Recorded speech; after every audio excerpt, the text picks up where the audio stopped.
Death row for a single murder, but by his own admission, he killed so many people over the years he lost count. I'm after that film. I woke up startled a little bit and out of nowhere, and I was kind of confused. From the window all the way up, well, about like this. And I climbed in. Okay. I don't know. 10? On the street? On the street, yes. And kill all the people in those houses? People in all those houses. Do I have this pain every day? No, I don't. But it's not far from the surface. Found out you can live out there without this society, and that's where I'd like to go live. As long as they keep their mouth shut and do what they're supposed to do. Why do you say that? Are going to feel that you don't deserve parole, that you should never be given parole. You're aware of that. The district attorney says the lies that went on through my mouth. I mean, now prosecutors and cops. And that you killed yourself. Eventually got tiring in the end. I carried the gun for protection, but then I got... There were 18 witnesses in the room. That included members of the media, members of Grant's family.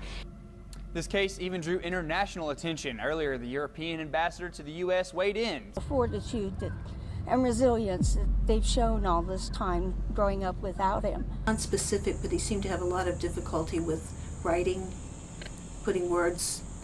Susan Atkins, a.k.a. Sadie Mae Glutz, is one of the most notorious members of the group of people that congregated around convicted criminal mastermind Charles Manson, a group tagged the family by the mass media. But what made her join this crazy cult? How did a young woman end up in such a situation? Let's dive in. Susan Atkins' slow spiral. Susan Atkins was born on May 7, 1948 in San Gabriel, California. She was of English, Irish, Scottish, and German descent and the second of 3 children. She grew up in Northern California. According to Atkins, her parents, Jean and Edward John Atkins, were alcoholics. In a tragic turn right from the beginning of her life, her mother perished of cancer in 1964. Over the next 3 years, Susan's life was disrupted by the gradual breakup of her family, frequent relocations, and her leaving home to live independently. Until she was 13 years old, Atkins and her family lived in a middle-class home in the Cambrian Park area of San Jose, California. She was described by those who knew her as a quiet, self-conscious girl who belonged to her school's glee club and the local church choir. 2 weeks before her mother was hospitalized for the final time, Susan arranged for members of the church choir to sing Christmas carols under her bedroom window. After Jean Atkins' demise, relatives were asked to help look after Susan and her 2 brothers. Edward Atkins eventually moved to Los Banos, California, with Susan and her younger brother Stephen. Do you miss Sharon today, 50 years on?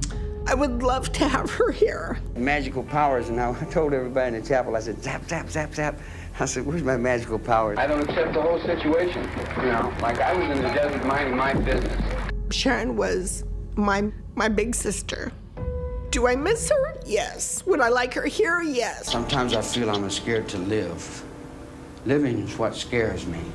Dying is easy. Confusion belongs to you. It's your confusion. I don't have any confusion. I don't have any guilt. I know what I've done. They were ripe for the picking. He just plucked them off a tree and he turned them into killers. And no man can judge me. I judge me. What have you done, Joey? I'm stayed in the desert and run with the coyotes. Oh, I like them. Yeah, they're nice. They're put together well and everything, and they're soft and spongy. Yeah, they're nice. To die for Charlie. He's ready to die for me. He has died for me. Do I have this pain every day? No, I don't. But it's not far from the surface. Found out you can live out there without this society, and that's where I'd like to go live. As long as they keep their mouth shut and do what they're supposed to do. Why do you say that? But he was a callous man. When he found work on the San Luis Dam construction project, Edward left the 2 children behind to fend for themselves. Susan took a job during her junior year in school to support herself and Stephen. Atkins had been an average student in Lee High School in San Jose, but her grades deteriorated when she entered Los Banos High School. During this time, she lived with various relatives. In December 1966, Atkins asked 2 classmates to go to San Francisco with her over the Christmas school break. In early 1967, she was working as a stripper in Los Angeles, and Anton LaVey hired her for a performance. Later that year, Atkins met Manson when he played guitar at the house where she was living with several friends. When the house was raided several weeks later by the police and Atkins was left homeless, Manson invited her to join his group, who were embarking on a summer road trip to a converted school bus painted completely black.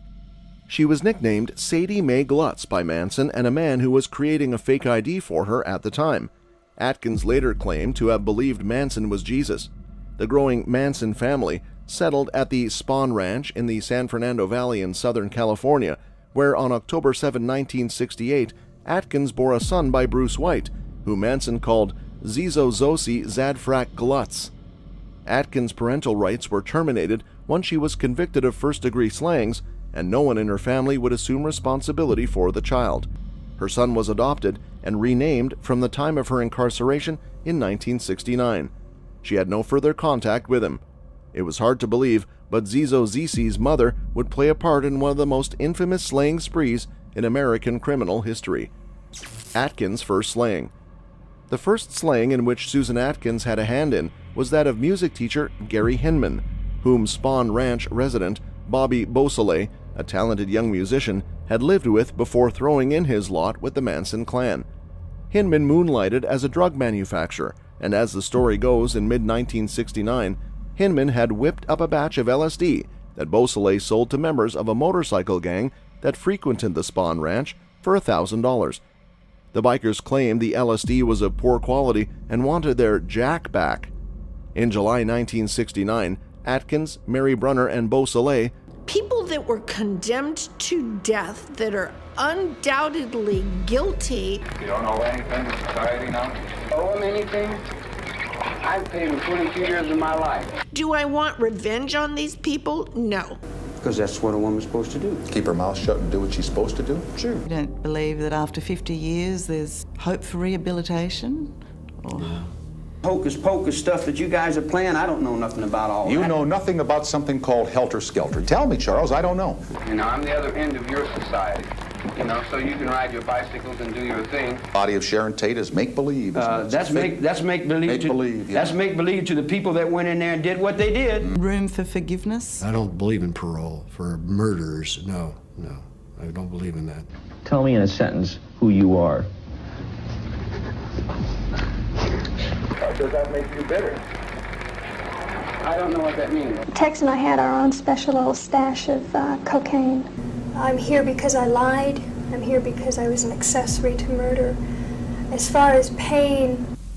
I can do anything I want to you people at any time I want to, because that's what you've done to me. allegedly accompanied by Manson, went to Hinman's home. Explaining their plight with the bikers, Hinman refused to refund the cash, claiming the LSD he had sold them was potent. Manson then allegedly sliced off Hinman's ear with a sword before exiting the house. The remaining crew then reportedly held Hinman hostage for 3 days. Hinman refused to come up with the cash, and on the third day, either Atkins or Beausoleil knifed him. In turn, he was suffocated by all three of his captors. Atkins provided a theatrical flourish before taking her leave, writing "Political Piggy" in Hinman's blood on the wall. That 3 people would hold one man hostage at gunpoint for 3 days over $1,000 that he claims he did not have before slaying him could be a true story. Another version of the story, recounted at the time of the Manson-Atkins trial, was that the Hinman slaying had been the result of a busted drug deal. Allegedly, Manson had given Tex Watson $2,000 to buy some drugs from Bernard Crow, an African-American dealer tagged Lotsapapa, so-called as he was very big and fat. Watson had allegedly dealt with Lotsapapa before, so there was little suspicion when he went into the bathroom with the drugs and the cash, supposedly to relieve himself. What Tex actually did was defenestrate Lotsapapa's place with the drugs and Manson's cash. Lotsapapa put the word out on the street that he was going to have both Watson and Manson slain, as he believed Manson was behind the ripoff. It is said when Manson heard the news, he panicked. What Manson didn't know was that Lotsapapa was just a low-level functionary and a blowhard, and was just sounding off, having never resorted to violence before. Drugs fuel paranoia, and Manson believed Lotsapapa was connected with the Black Panthers, who allegedly controlled a good deal of the LA drug trade, and that his life was in jeopardy. What Charlie wanted to do was flee the Spawn Ranch and the Los Angeles area, but he needed cash. Manson attempted to sit down to smooth things out with Lotsa Papa in Hollywood at an apartment one of Tex Watson's doxies lived in across from the Magic Castle. Apparently, Lotsa Papa's bluff blew Charlie's mind right out of the box, and he drew a .22 caliber buntline special single-action revolver and shot the fat man in the chest, then took off. Manson believed he had put down Lotsa Papa, but he was actually alive. Drug dealers are not ones to go to the police, and Lotsa Papa really wasn't connected, so he just let things calm down as he recovered. Charles Manson did not know this. He did know he needed to get out of the Spahn Ranch, where he was known, and fast. The clan had been supplementing their income stealing cars and stealing, and their position was increasingly precarious. Drugs were being dealt at the Spahn Ranch, outlaw bikers were around, and it seemed to Manson that he would soon be slammed back in stir. He needed money, and as the story goes, believed that Gary Hinman, the drug manufacturer cum music teacher, had upwards of $20,000 in cash lying around his house. Manson needed some fast money to finance the move to the valley, and Hinman was the likely candidate to become his banker. In this story, Gary Hinman was held for 3 days and mercilessly beaten, even had his ears sliced off by Manson, to get information on where he had hidden his stash of cash, which they all assumed was a great deal of money. Hinman threatened to go to the police after his ordeal, and Beausoleil called Manson and was told in cryptic terms to slay Hinman. I believe that those people that died that night are with God and that they're at peace. The other day where I had magical powers, and I told everybody in the chapel, I said, zap, zap, zap, zap. I said, where's my magical powers? Do you solemnly swear or affirm that the testimony you give today will be the truth, the whole truth, and nothing but the truth? Yes, sir. Thank you. I've not heard from him or communicated with him in any way, shape, or form. You don't feel guilty at all? There's no need to feel guilty. I haven't done anything I'm ashamed of. And I couldn't put the knife down. I couldn't bring it down. It was just as though there was a force there that held my wrist. Every night when I go to sleep, I know there's no pretending. Open them. I'm not against you, huh? Are you bitter? Bitter? No. I took so much acid that I just was what I would term spaced. If I wanted to kill somebody, I'd take this book and beat you to death with it, and I wouldn't feel a thing. There is no sin that you could imagine that is greater than God's love to forgive. I even got to the point where I didn't want to be a success at anything. How do you remember, Sharon? I remember as an eternal 26-year-old girl. B33 920 and all the rest of them. Well, who did kill those people? That night? Yeah. Tex. Whether it was the result of a broken drug deal or the bikers' demand for a refund, the fact was that Gary Hinman was slain. Beausoleil, the former roommate of the slain Hinman, would naturally have been a prime suspect in his slaying. He eventually was arrested in Northern California, driving Hinman's car and using his credit cards, both of which Bobby claimed that Hinman had freely given him. It seemed like an open and shut case, but for the revelation of who had been in on it with Beausoleil. With his confederate arrested for the slaying, it might have seemed to Manson that his time as a free man would be up shortly unless something could be done, and that's when things took a turn for the worst. The Night of Terror. While much remains unknown or unknowable about Charles Manson and the group around him, what is known is that on the night of August 9th, either acting under Manson's orders or not, Atkins and fellow Manson Clinistas, Tex Watson, Patricia Krenwinkel, and Linda Kasabian, drove to 10,050 Cielo Drive with the intent of committing mayhem, most likely slaughter. Some believe that Manson's motive was to scare Terry Melcher, to send him a message, although Manson's connection with his musical sponsor, Dennis Wilson, who later claimed he had inadvertently helped create Manson's family, was over, so a message to Melcher would have gotten him nowhere fast. What is known from almost 2 decades worth of psychiatric evaluations of Manson before the Tate LaBianca slayings was that Manson was a person constantly in need of attention. What soon transpired would make him one of the most infamous people in the world. Actress Sharon Tate, the wife of Roman Polanski, who was at the early stages of a promising movie career, and 3 of her friends were staying at the house. It is unarguable that Manson knew the layout of the estate, but whether that affected the slaying crew's ability to commit the crime can be put up to question. The fact that Tex Watson had also frequently been at the estate as a guest of Dean Morehouse, father of Manson clan member Ruth Ann Morehouse, was not introduced into evidence at the trial.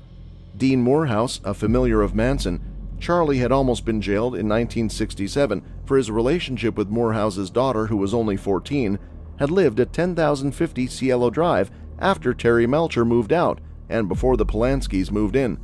Morehouse had been visited by Watson at least 3 and perhaps as many as 6 times. Bugliosi did not want the jury to know of Watson's intimate knowledge of the estate and the house where the slayings took place, as he wanted to emphasize Manson's link to the house instead of Watson's. This was perhaps why Watson was tried separately, to help ensure Manson's conviction by portraying him as a Dr. Mabuse-style criminal mastermind. What was most relevant about the estate is that it was remote, and there were no neighbors within distance who could be expected to hear what was about to take place. While Linda Kasabian stood guard, Atkins, Krenwinkel, and Watson entered the estate after cutting the telephone wires. The first victim that night was 18-year-old Stephen Parent, whom Watson shot with the same .22 buntline special Manson had used on Lotsa Papa, while Parent sat in a car. Parent had been in the process of leaving the property after visiting the caregiver, who lived in a separate cottage in another part of the estate, who was a friend. Linda Kasabian, according to Atkins, was horrified by the Parent shooting. Atkins, Watson, and Krenwinkel then entered the Polanski Tate home and committed one of the most cold-blooded slaughters to disgrace the annals of crime, calling into effect the very nature of the human soul. What boggles the mind is the sheer evil of the event, the intensity of the slayers as they lay waste to an innocent, heavily pregnant young woman and her 3 friends. When it was over, the word pig was written in Tate's blood on the front door of the house, another theatrical flourish from Atkins. The horror continues. The next evening, Watson, Krenwinkel, former high school homecoming queen Leslie Van Houten, and allegedly Manson himself broke into the home of wholesale grocer Lino LaBianca and his wife Rosemary and committed another irrational, heinous slaughter. That night, Atkins was with Kasabian and clan member Steve Grogan, who had sung on a recording of Manson songs made at the Spawn Ranch, with mobile recording equipment supplied by Dennis Wilson, who were trolling around LA in a car. The trio picked up Manson, having left the LaBianca home before the slaying started, who had them drive him to the beach for a stroll. While at the beach, Manson asked Kasabian about Saladin Nader, a Lebanese actor who had portrayed the rival of the poet Khalil Gibran, a turn of the 19th to 20th century Aryan poet whose collection, The Prophet, made him an icon of the 1960s, who lived nearby. A hitchhiking Kasabian had been picked up by Nader, and they had begun an affair. According to Kasabian, who was the state's star witness at the Tate LaBianca trial, Manson's bloodlust had remained unsated, and he ordered the group to do in Nader. According to Linda Kasabian's subsequent trial testimony, having not committed any of the slayings, she was granted immunity in exchange for her testifying against the others. She deliberately knocked on a wrong door in the apartment building in which Nader lived, thus sparing his life. Prosecutors used this event to exonerate her in the eyes of the jury, although some believe that she simply didn't remember where his apartment was located, which seems unlikely but was not impossible. While Kasabian was knocking on the wrong door as Atkins and Grogan waited around a corner, ready to spring on Nader and slay him, for what purpose has never been established, other than an insane desire for slaying. The other members of the Manson clan were finishing up their orgy of slaying at the LaBianca home, using the couple's blood to write words on the walls of their home. I believe that those people that died that night are with God and that they're at peace. The other day where I had magical powers, and I told everybody in the chapel, I said, zap, zap, zap, zap. I said, where's my magical powers? Do you solemnly swear or affirm that the testimony you give today will be the truth, the whole truth, and nothing but the truth? Yes, sir. Thank you. I've not heard from him or communicated with him in any way, shape, or form. You don't feel guilty at all? There's no need to feel guilty. I haven't done anything I'm ashamed of. And I couldn't put the knife down. I couldn't bring it down. It was just as though there was a force there that held my wrist. Every night when I go to sleep, I know there's no pretending. Open them. I'm not against you, huh? Are you bitter? Bitter? No. I took so much acid that I just was what I would term spaced. If I wanted to kill somebody, I'd take this book and beat you to death with it, and I wouldn't feel a thing. There is no sin that you could imagine that is greater than God's love to forgive. I even got to the point where I didn't want to be a success at anything. How do you remember, Sharon? I remember as an eternal 26-year-old girl. B33 920 and all of the rest of them. Well, who did kill those people? That night? Yeah. Tex. I just reflect back. I know I don't know. I know I'm stupid. I admit. So turned on by the murder and drinking the blood that she had an orgasm. What do you think's going to happen when I get out of here? Are you going to talk to the panel today and answer questions? Yes, sir. Would you raise your right hand as best as possible? You think you're coming back to where you started from. Originally, you don't. 8 worthwhile human beings who had the right to live, and they're no longer alive. Leon LaBianca had a knife stuck in his throat and a carving fork stuck in his stomach, allegedly a reference to the Beatles song Piggies, George Harrison's bad karma-inducing indictment of materialism. The reference is given credence by the word piggies written in blood at the LaBianca home. Prosecutors on Manson's insanity. Los Angeles Assistant District Attorney Vincent Bugliosi, in presenting his case to convict Charles Manson of multiple slaying, faced the fact that Manson had actually slayed no one himself, a precondition that might encourage one or more jury members to feel lenient towards him.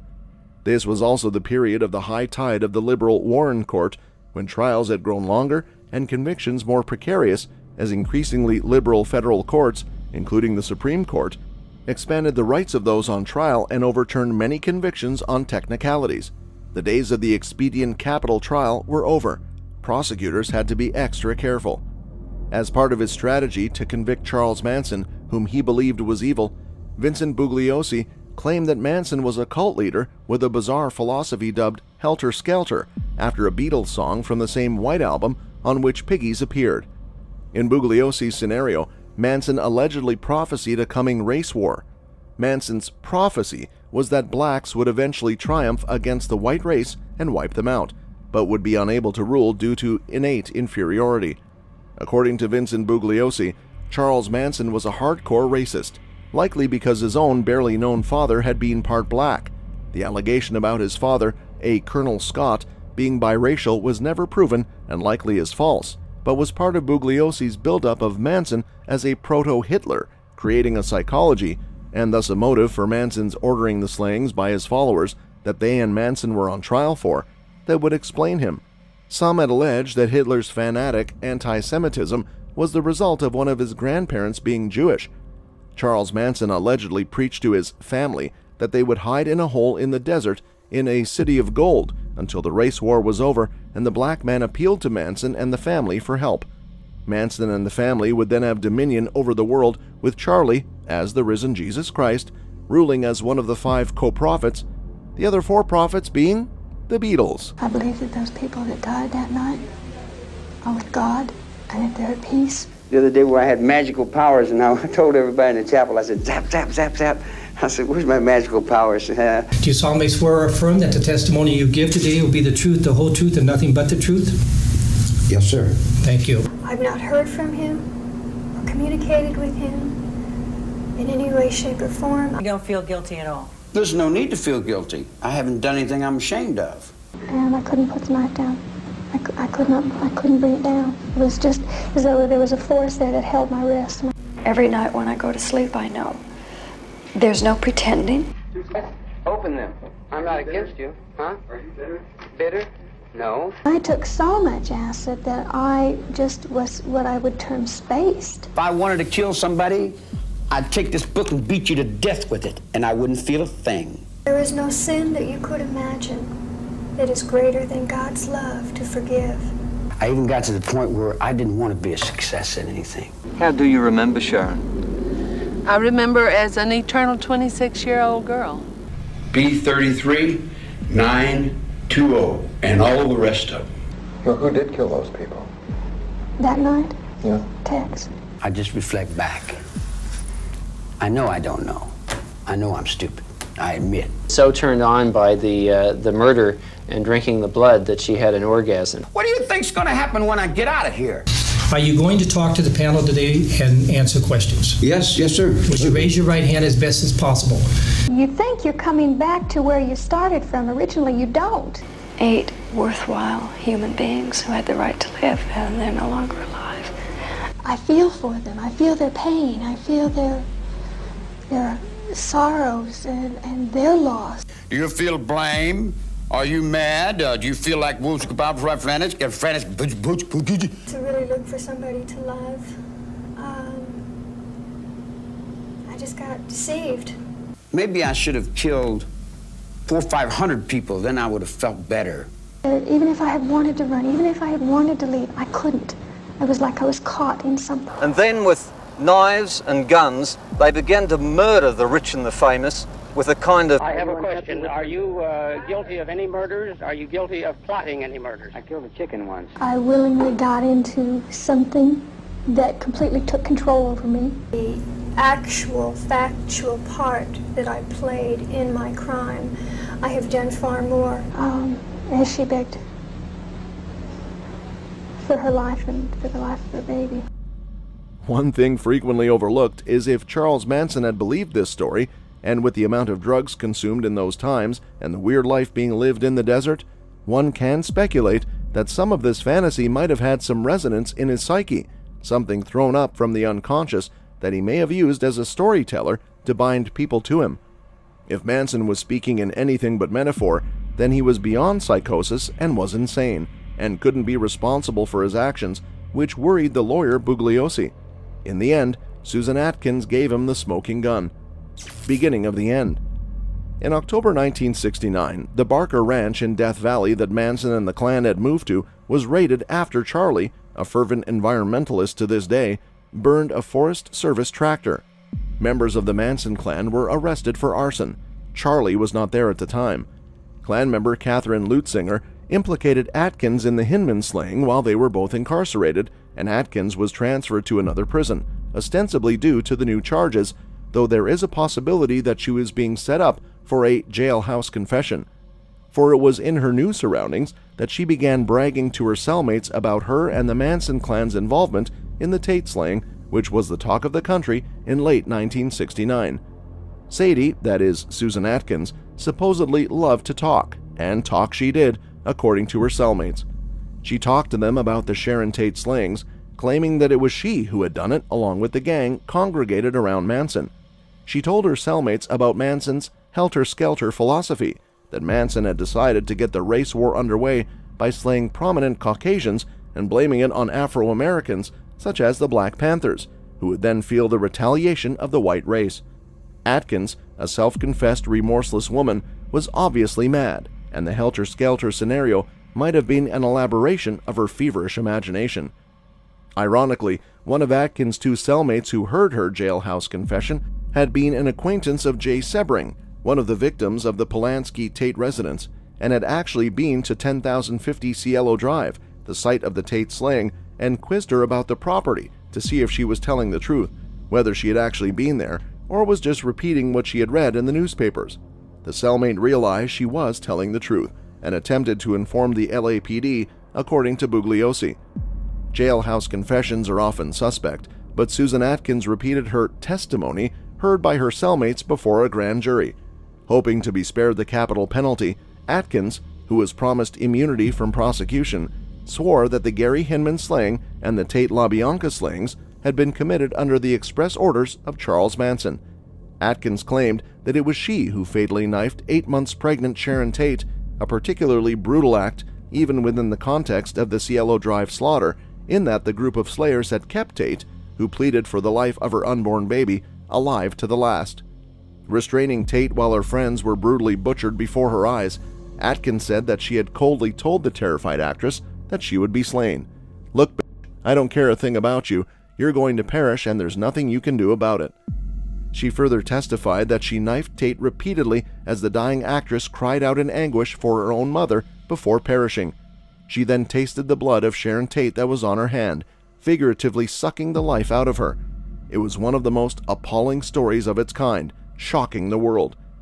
During her testimony before the grand jury, Susan Atkins testified that Charles Manson was the only complete man I have ever met, who she believed him to be Jesus Christ incarnate. There was no limit to the acts she would undertake for Manson, she claimed. From Atkins' grand jury testimony, which she later refuted, thus losing her immunity, indictments were obtained. Manson, Krenwinkel, and Watson were arrested. At the time of the trial, Atkins had recanted her testimony and was back within the bosom of the Klan. Along with Manson, Krenwinkel, and Van Houten, Atkins was tried for first-degree slaying for the Tate LaBianca slaughter. Tex Watson was tried separately at a later date. The trial was full of theatrics. The women defendants carved an X on their foreheads and shaved their heads to show their solidarity with Manson, who had similarly carved an X on himself and constantly disrupted the courtroom. The trial was the end of an era, all right, and Vincent Bugliosi played on the fears of the jury and America at large by portraying Manson as a demonic messiah after the souls of their children. Even President Richard Nixon chimed in, claiming that Manson was guilty. The trial's intensity stemmed from the shocking and gruesome nature of the crimes, as well as Manson's magnetic personality and the control over his followers. It was one of the most shocking cases of its kind ever seen. In March 1971, after the longest and most expensive trial in Los Angeles history, in which Bugliosi insisted that Manson was a charismatic cult leader who believed he received secret messages from the Beatles' White Album, a veritable demon who threatened the very basis of Western civilization itself, all four were found guilty of first-degree slaying. Atkins, as a remorseless slayer who taunted the court at her sentencing with chilling words, "You'd best lock your doors and watch your own kids," could have never hoped for any leniency, nor did she deserve it after the horrific crimes that she committed. Atkins, her beloved Charlie, and the others were all sentenced to the capital punishment, and Atkins was remanded to the California Institute for Women. The sentences were later vacated when the California Supreme Court overturned the capital penalty as unconstitutional, and Atkins' sentence was reduced to life with the possibility of parole. The Manson family symbolized the dangers of charismatic cult leaders and highlighted the vulnerability of young individuals susceptible to manipulation. Manson's twisted ideology and the brutal slayings he orchestrated continue to be a subject of fascination for true crime enthusiasts and scholars alike. Charles Manson became the ultimate symbol of the darkness that persists in the human psyche despite thousands of years of evolution of civilization. Atkins' imprisonment. Atkins arrived on California's End Row on April 23, 1971, but her fatal sentence was automatically commuted to life in prison the next year following the California Supreme Court's People v. Anderson decision, which invalidated all capital sentences imposed in California prior to 1972. In 1977, Atkins published her autobiography, Child of Satan, Child of God, in which she recounted the time she spent with Manson and the family, her religious conversion, and her prison experiences. You've heard stories, I'm sure, of people who have lifted up cars off of other people, how they have superhuman strength. Well, Tex had that kind of strength that night. Charlie Manson sent out his family, a family of killers, up here into the Hollywood Hills. I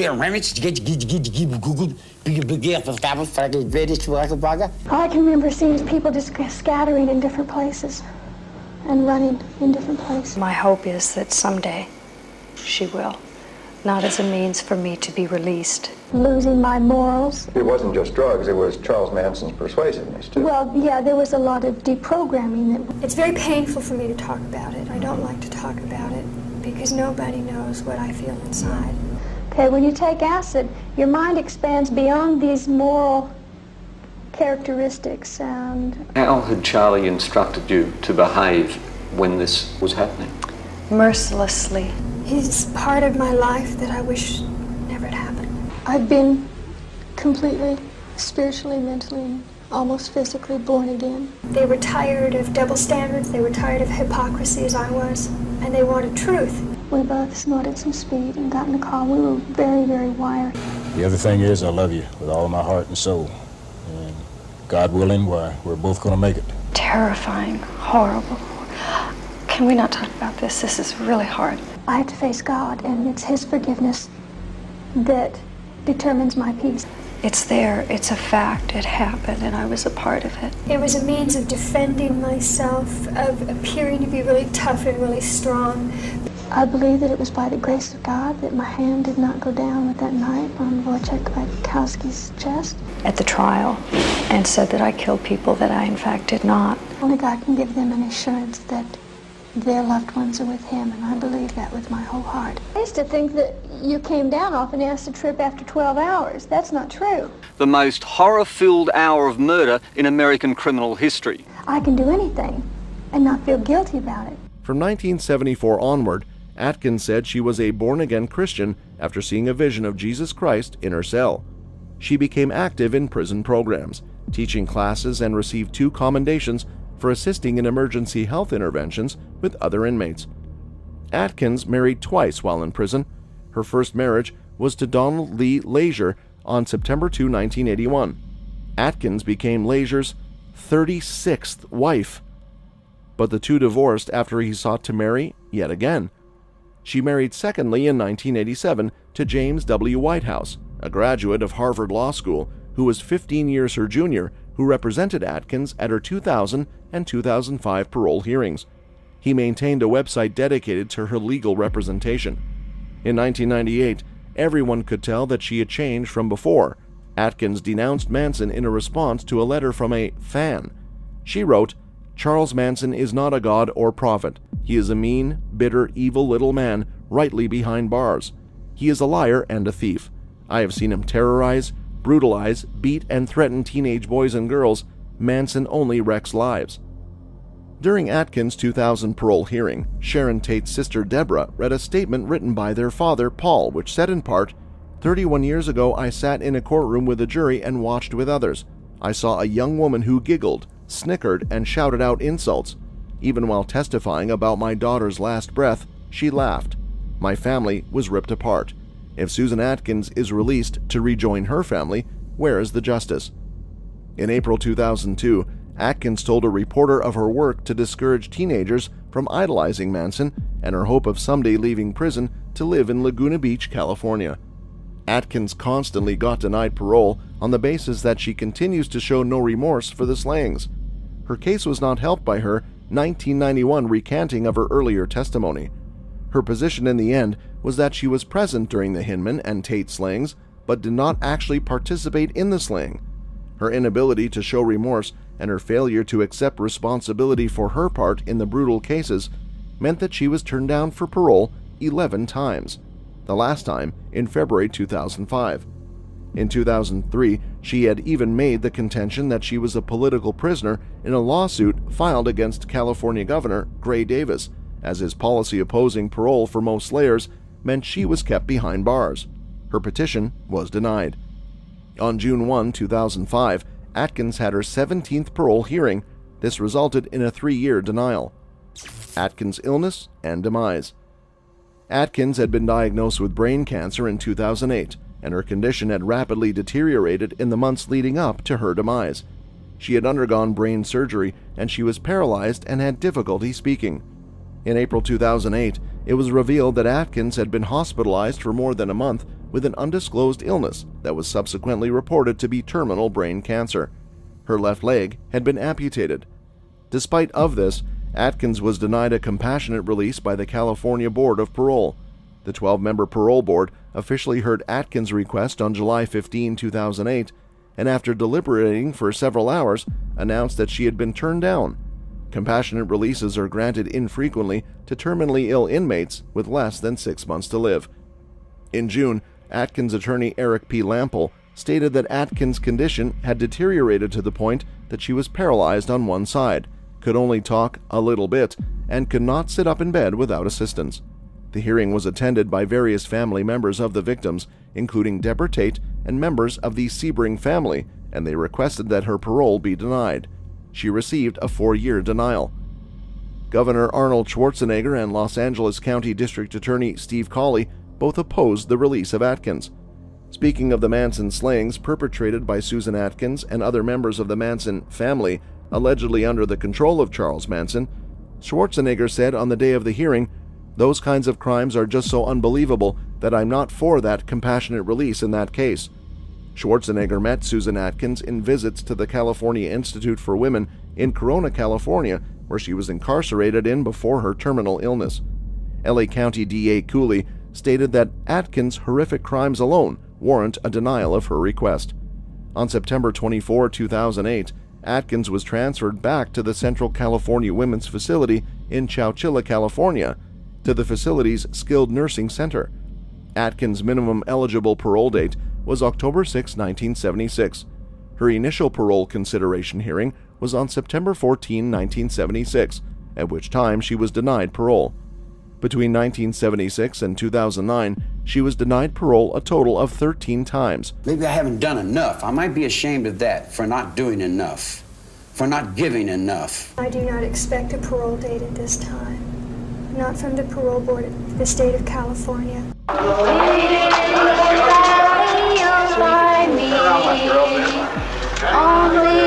In saying that I had killed Sharon Tate and that I had killed Gary Hinman, I tried to take some of the blame. Are going to feel that you don't deserve parole, that you should never be given parole. If you're aware of that. The district attorney says that you said it was better than orgasm. I never said that to the district attorney.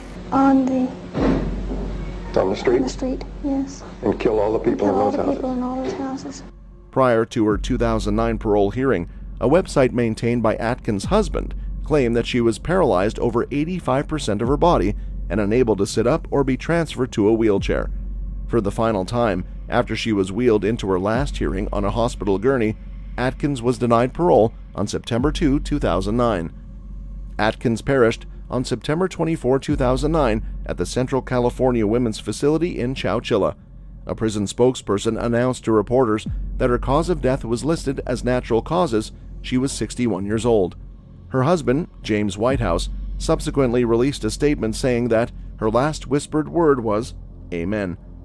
Whether due to her age, condition, and apparent transformation, Susan Atkins should have been given release and allowed to leave her last days in the comfort of a home surrounded by loved ones is a question that likely many people, from lawyers to judges involved in the case, still think of today. That God knows my heart and knows I didn't kill anybody, and Donald Lee Leisure, Sr., knows my heart. One of the people said, "Who are you?" And Tex said, "I'm the devil and I'm here to do the devil's business."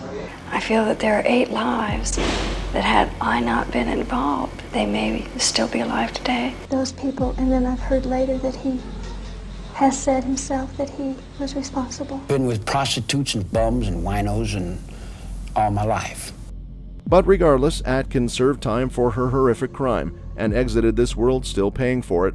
Perhaps justice, perhaps not. The only wish left is that hopefully the families of the victims received some comfort from how her end unfolded. Donald Grant. Donald Anthony Grant, 46, was pronounced deceased at 10:16 a.m. CT at the Oklahoma State Penitentiary, according to a state corrections spokesperson. Grant took the lives of Brenda McClea, 29, and Felicia Suzette Smith, 43, so there would be no witnesses to his robbery at the La Quinta Inn in Del City in July 2001, and he was sentenced to the capital punishment. The punishment began at 10:03 a.m. and Grant was declared unconscious at 10:08 a.m. before his demise at 10:16 a.m., Corrections Department Director Scott Crow said. There were 18 witnesses in the room. That included members of the media, members of Grant's family. It does not bring Brenda back. It allows us all to finally move forward knowing that justice was served. There was some unintelligible chanting that he did that viewers can all find it in their hearts to see Donald. If you say taking a life is wrong, then taking a life is wrong. There were 18 witnesses, including news reporters, prosecutors, a police chief, and loved ones of Grant and his victims. Grant's disjointed final words lasted 2 minutes before a prison staff member in the chamber stopped him and cut off the microphone. "I got this ain't nothing," Grant said. "I'm solid, son. No meds, no nothing, I'm solid." Grant kept speaking after the microphone was turned off, looking toward his family members sitting in the front row of the witness room. "I'm going to go to the universe and then I'll be back," he said. "God is here, the true God," and at one point tears appeared to be rolling down his face. I understand, I know pain. So I know how they feel. I get that. I can't change that. My actions for what I done back then, in their mind. I don't believe it's the heart because me there. I had no idea what me there. Okay, now that said, yes.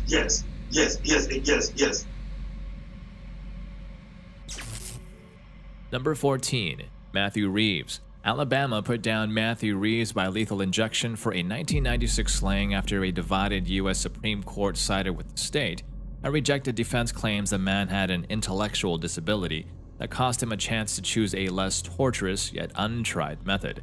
The 43-year-old was put down at Hallman Prison after the court lifted a lower court order that had prevented corrections workers from executing the prisoner.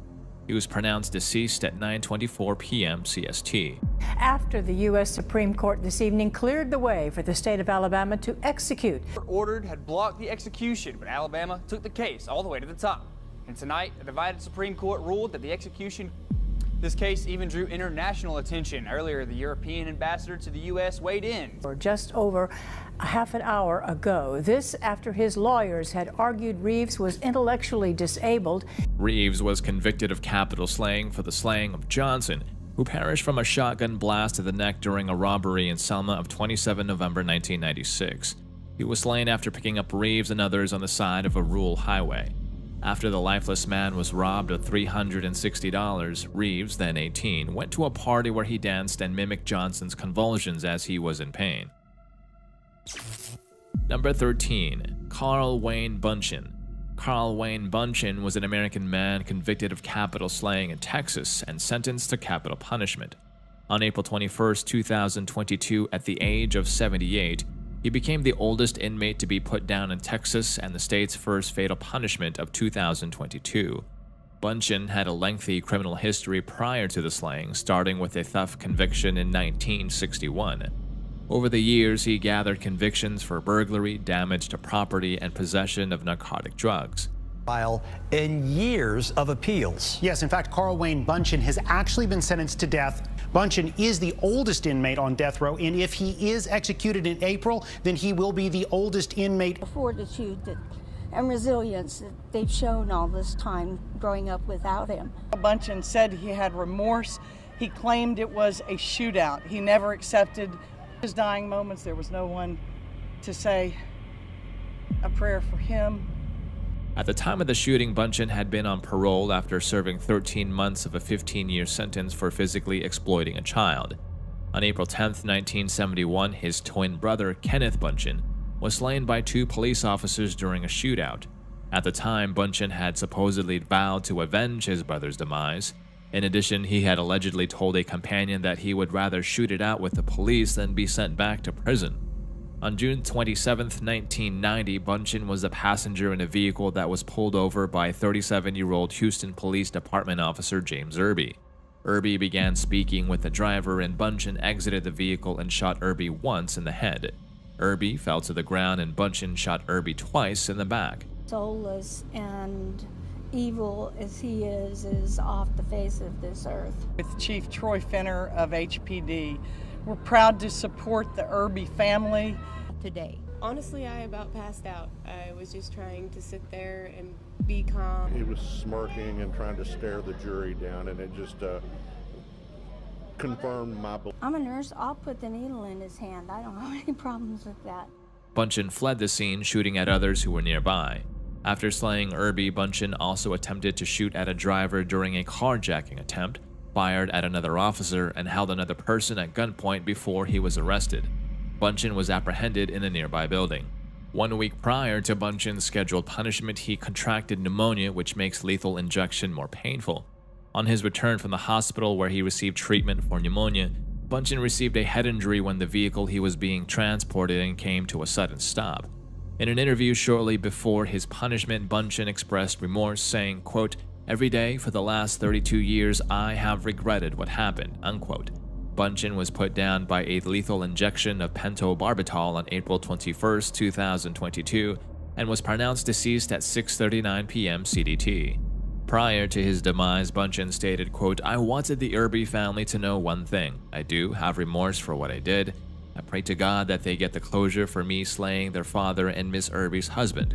To all my friends that stuck with me through all of these years, I'm not going to say goodbye, just saying so long.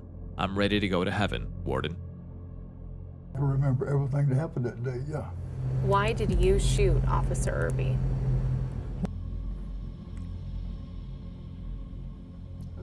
No, absolutely not. Yeah, this Same area. This on the airline. Yeah, it's probably maybe 5 miles difference from Tidwell. So for you, it wasn't about getting revenge for your brother? Absolutely not. But the crowd that I ran with. Number 12. Carmen L. Deck Jr., a Missouri man, Carmen Deck, who took the lives of a couple during a robbery at their rural home more than a quarter of a century ago, was put down, becoming just the 5th person executed in the United States in 2022. Deck of the St. Louis area was a friend of the grandson of the Longs, who lived in DeSoto, about 45 miles southwest of St. Louis. He knew the couple in their late 60s, kept a safe in their home. On July 1996, Deck and his sister stopped at the home under the guise of asking directions. Deck wasn't surprised the couple let them in. Once inside, Deck pulled a gun from his waistband. At Deck's command, Selma Long opened the safe and removed jewelry, then got $200 from her purse and more money hidden in a canister. 5 years since Zelma and James Long were killed, the state of Missouri delivers a lethal injection. The Longs, who begged for their lives to be spared back in 1996. Ended by the jury and ordered by the court. Our thoughts remain with the victims' family members. James and Zelma Long were innocent victims of Carmen Deck's heinous violence. Killed someone does not sound very sound in stopping killing. That's not the way to go. I don't believe killing somebody, executing somebody for that is going to change anything. Also convicted of being a part of that deadly robbery, she is serving a 70-year sentence. Deck ordered the couple to lie on their stomachs on their bed. Court records said Deck stood there for 10 minutes deciding what to do, then shot James Long twice in the head before doing the same thing to Zelma Long. The 56-year-old slayer was put down by injection at the state prison in Bonne Terre. He was pronounced deceased at 6:10 p.m. Deck mouthed a few inaudible words as the 5 grams of pentobarbital were administered, then puffed out a couple of breaths before all movement stopped, the process lasting just a few seconds. Deck wrote a written final statement before he perished. It said, quote, "My hope is that one day the world will find peace and that we will all learn to be kind and loving to one another. We all are a part of this journey through life, connected in every way. Please give love, show love, be love," unquote. Number 11. Clarence Wayne Dixon. Clarence Wayne Dixon was an American convicted slayer. He was convicted of the January 7, 1978 slaying of 21-year-old Deanna Lynn Bowden in Tempe, Arizona. The slaying went unsolved until 2001 when DNA profiling linked him to the crime.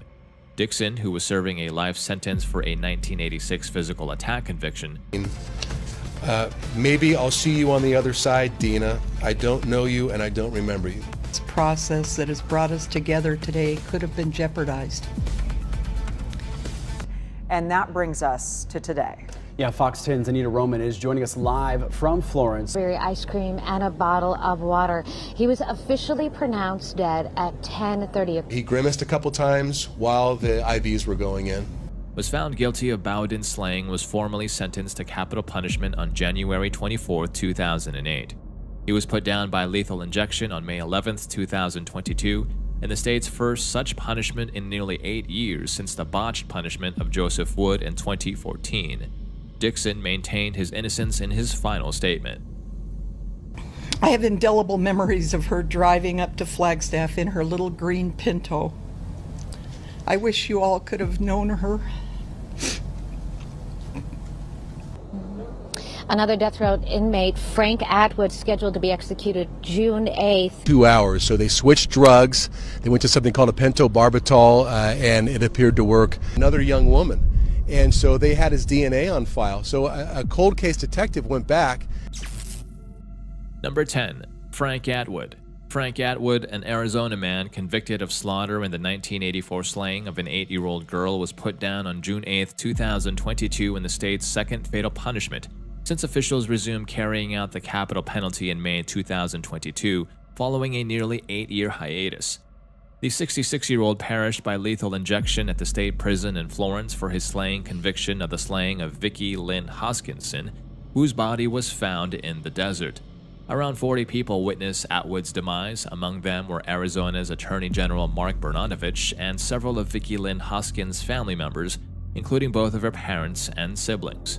Atwood also had guests, including his wife and a Greek Orthodox priest. He has become a different person during the last 4 decades he's been on death row. God gave Frank this opportunity by having him sent to death row for something he did not do. There would have been a hair. There would have been a print. There were some prints left on the bike that never matched Frank Atwood. certainty what happened. I mean, that is the very definition of a reasonable doubt. Hoskinson, I can only say that while I know you will never believe that I did not take her from you. The priest was in the chamber with him, his hands touching Atwood's head during the process. The inmate had converted to the Greek Orthodox religion while on the row. Quote, his last words were, and I quote, "Thank you, precious Father, for coming today and shepherding me into the faith. I pray the Lord have mercy on all of us. I pray the Lord have mercy on me," unquote. Atwood had claimed innocence but did not address the slaying with his last words. He was pronounced deceased at 10:16 a.m. His final meal consisted of salami, mustard, peanut butter, jelly, wheat bread, and tortilla chips. This morning, he was convicted for murdering 8-year-old Vicki Lynn Hoskinson back in 1984.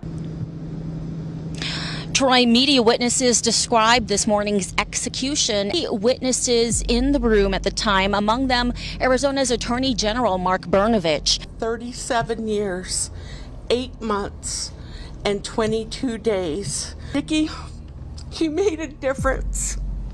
The lives you saved. Number 9. Kosol Chantacomin. Texas put down Kosol Chantacomin in 2022 for the 2006 slaying of a real estate agent in a Collin County model home. It was the only second fatal punishment that year in a state that typically puts more people down than any other. Chantacomin, 41, was sentenced to capital punishment for the slaying of Sarah Walker, who was brutally beaten and knifed fatally while showing a home in a McKinney subdivision. The 40-year-old's Rolex watch and ring were missing when the police arrived. Witnesses placed Chantacomin at the model home, and a bite mark on Walker's back and blood under her fingernails and at the scene were linked to him, according to court records. Today, the man convicted of killing a McKinney real estate agent is scheduled for execution. What the police say and what prosecutors say is not actually true. A McKinney real estate agent is scheduled for execution. It has been roundly discontinued and discounted. Fearing that the wrong person is going to be ultimately punished for this crime. I know for a fact. The Enroe prisoner long claimed he was innocent. No one from Walker's family attended the punishment, but Chantacomin's mother stood in a small room to watch her son die through a pane of glass. Chantacomin was injected with a lethal dose of pentobarbital at 6:18 p.m. in the State Chamber in Huntsville, and he was pronounced deceased 15 minutes later. In his final statement, Chantacomin thanked Jesus, his supporters, and prison ministers for, quote, aiding me in my journey. To Miss Walker's family, I pray my demise will bring you peace, he said into a microphone hanging above him as he lay on a prison gurney. Number 8. Joseph Mitchell Yogi Parsons. Joseph Mitchell Yogi Parsons was an American who was put down by lethal injection in Utah for the August 1987 slaying of Richard Lynn Ernest. Parsons was known for his flamboyant personality and his love of the outdoors. He was also a skilled carpenter and a talented musician. Parsons was born in New York City and was raised in Utah. He had a troubled childhood and was frequently in and out of trouble with the law. He was diagnosed with schizophrenia in his early 20s and was prescribed medication, but he often refused to take it. On August 13, 1987, Parsons hitchhiked to a remote area of Utah and met Ernest, who was also hitchhiking. The two men began to talk, and Parsons offered to let Ernest stay with him at his camp. Ernest agreed, and the two men spent the night together. The next morning, Parsons knifed Ernest fatally and then dismembered his body. He buried the body parts in the desert and then went on the run. Parsons was eventually arrested and charged with slaying. He was found guilty and sentenced to capital punishment. Parsons' punishment was highly publicized and sparked a debate about the capital penalty. Some people argued that Parsons was mentally ill and that he should not be punished.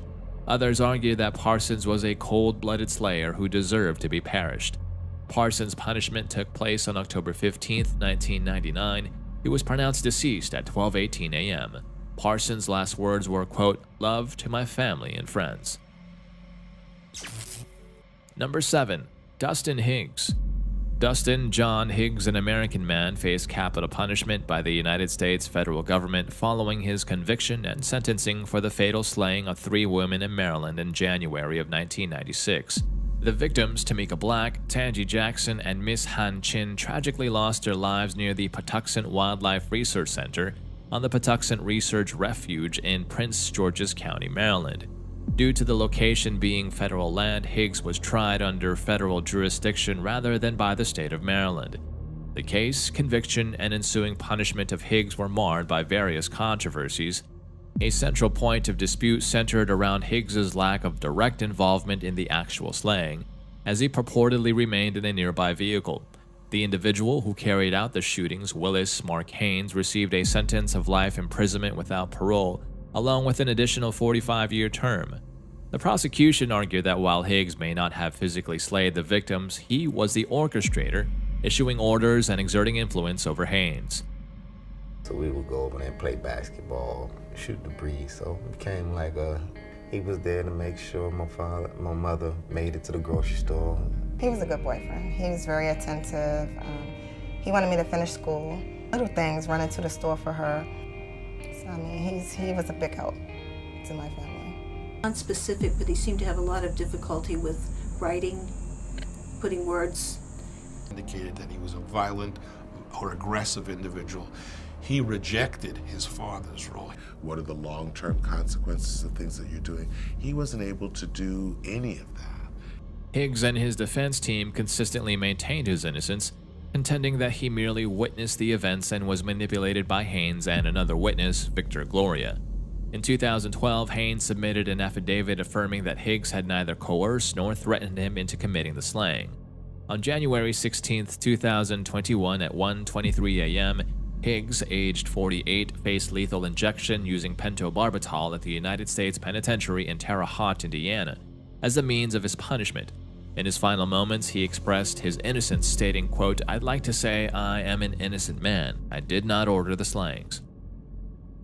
He saw himself as protecting women, not assaulting or attacking them. And it is the quality that one would find of a young adolescent.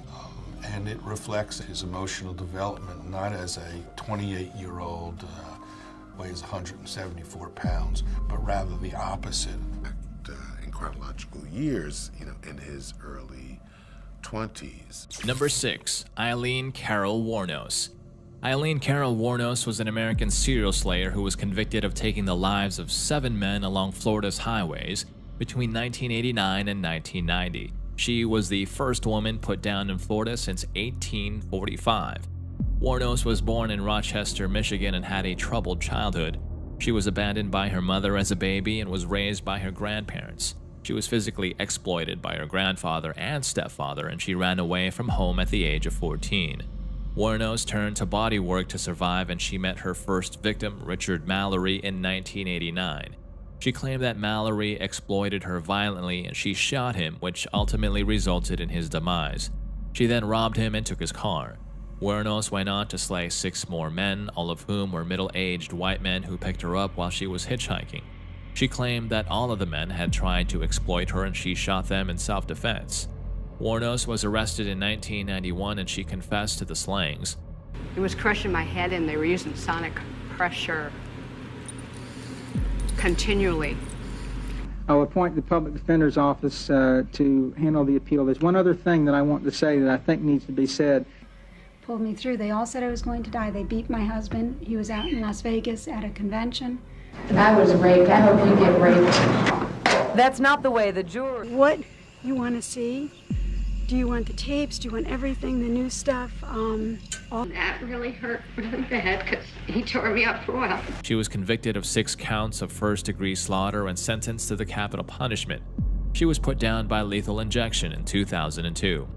Wuornos' case was controversial, and there were many who believed that she was innocent, not physically of the crimes, but more due to her mental condition. Her supporters argued that she was mentally ill and that she had been harmed as a child, which disrupted her mental capacity and decision-making. However, the prosecution argued that Wuornos was a cold-blooded slayer who had planned the slayings. They also argued that her confession was voluntary. In the end, the jury found Wuornos guilty and she was put down. Her case remains controversial, and there are still those who believe that she was innocent. Wuornos' crime and punishment were a reflection of the complex social and legal issues surrounding child exploitation and violence against women. Her case also raised questions about the capital penalty and the role of mental illness in criminal behavior, especially considering her last words. In her last moments, she said, quote, "Yes, I would just like to say I'm sailing with the Rock and I'll be back like Independence Day with Jesus. June 6th, like the movie. Big mothership and all, I'll be back, I'll be back." Being really straight up about everything. There's no self defense. I'm really sorry what happened about everything. All re-electional purposes. This is not for nothing but get you guys re-elected. And this is a bunch of bullshit. Cruising all over the United States of America and stuff. And so learning how to be a hooker as a hitchhiker, to me, this world is nothing but evil, and all of us are full of evil one way or another. The cops knew who I was. After Richard Mallory died, I left prints everywhere, and they covered it up. Clearly showing she was not in her right mind, but nevertheless was put down. Number 5. Thomas Joseph Grasso. Thomas Joseph Grasso was born on November 23, 1962 in West Babylon, New York to Joseph and Ruth Grasso. Prior to his birth, his older brother, who was named Joseph Thomas Grasso, was slain at the age of 4 when a neighbor backed a car over him. Thomas was intended to be named after his deceased brother, but his mother instead named him Thomas Joseph after a psychic warned her that the child would die if she named him Joseph. The Grasso family moved to Tampa, Florida while Thomas was still young. In Tampa, he built up a lengthy rap sheet of offenses, mostly for theft, and stole from 2 of his employers. In October 1990, he left the area and went with his girlfriend Lana to stay at her grandma's house in Tulsa, Oklahoma. On December 24, 1990, Grasso strangled Hilda Johnson, an 87-year-old woman, using her Christmas tree lights in her Tulsa home. He stole $8 from her purse, $4 in loose change, and her television set, which he sold for $125. Lana's grandmother was the neighbor and best friend of Johnson. 6 months later, after moving to New York with his then-wife Lana, he took the life of Leslie Holtz, an 81-year-old man from Staten Island, on July 4, 1991, stealing his Social Security check. New York detectives investigating the slaying of Leslie Holtz arrested Grasso, and within 2 weeks he had confessed to police. He first told investigators about the Staten Island slaying, then about the slaying of Hilda Johnson. Grasso pleaded guilty and was sentenced to 20 years to life on April 21, 1992, for the slaying of Holtz. On September 28, 1992, Grasso pleaded guilty to slaying Johnson and was sentenced to the capital punishment in Oklahoma. Grasso spent his last days on the normal prison schedule, confined for 23 hours a day to his 14 by 18-foot cell in the prison's N Row H unit, which he shared with 49 other condemned men. He was allowed 1 hour's exercise per day and 3 showers per week. On the day before his punishment, Grasso released 4 statements to the press. The first, at 3 p.m., read, quote, "What we call the beginning is often the end, and to make an end is to make a beginning. The end is where we start from," unquote. The second, released at 8:25 p.m., read, quote, "For most of us, there is only the unattended moment, the moment in and out of time, and right action is freedom from the past and future also," unquote. The first part of the second statement is a line from T.S. Eliot's The Dry Salvages. Shortly before 10 p.m., 3 hours before his punishment time, he issued the third statement in the form of a light-hearted poem commemorating his forthcoming dispatch. The poem was entitled A Visit with Mystery.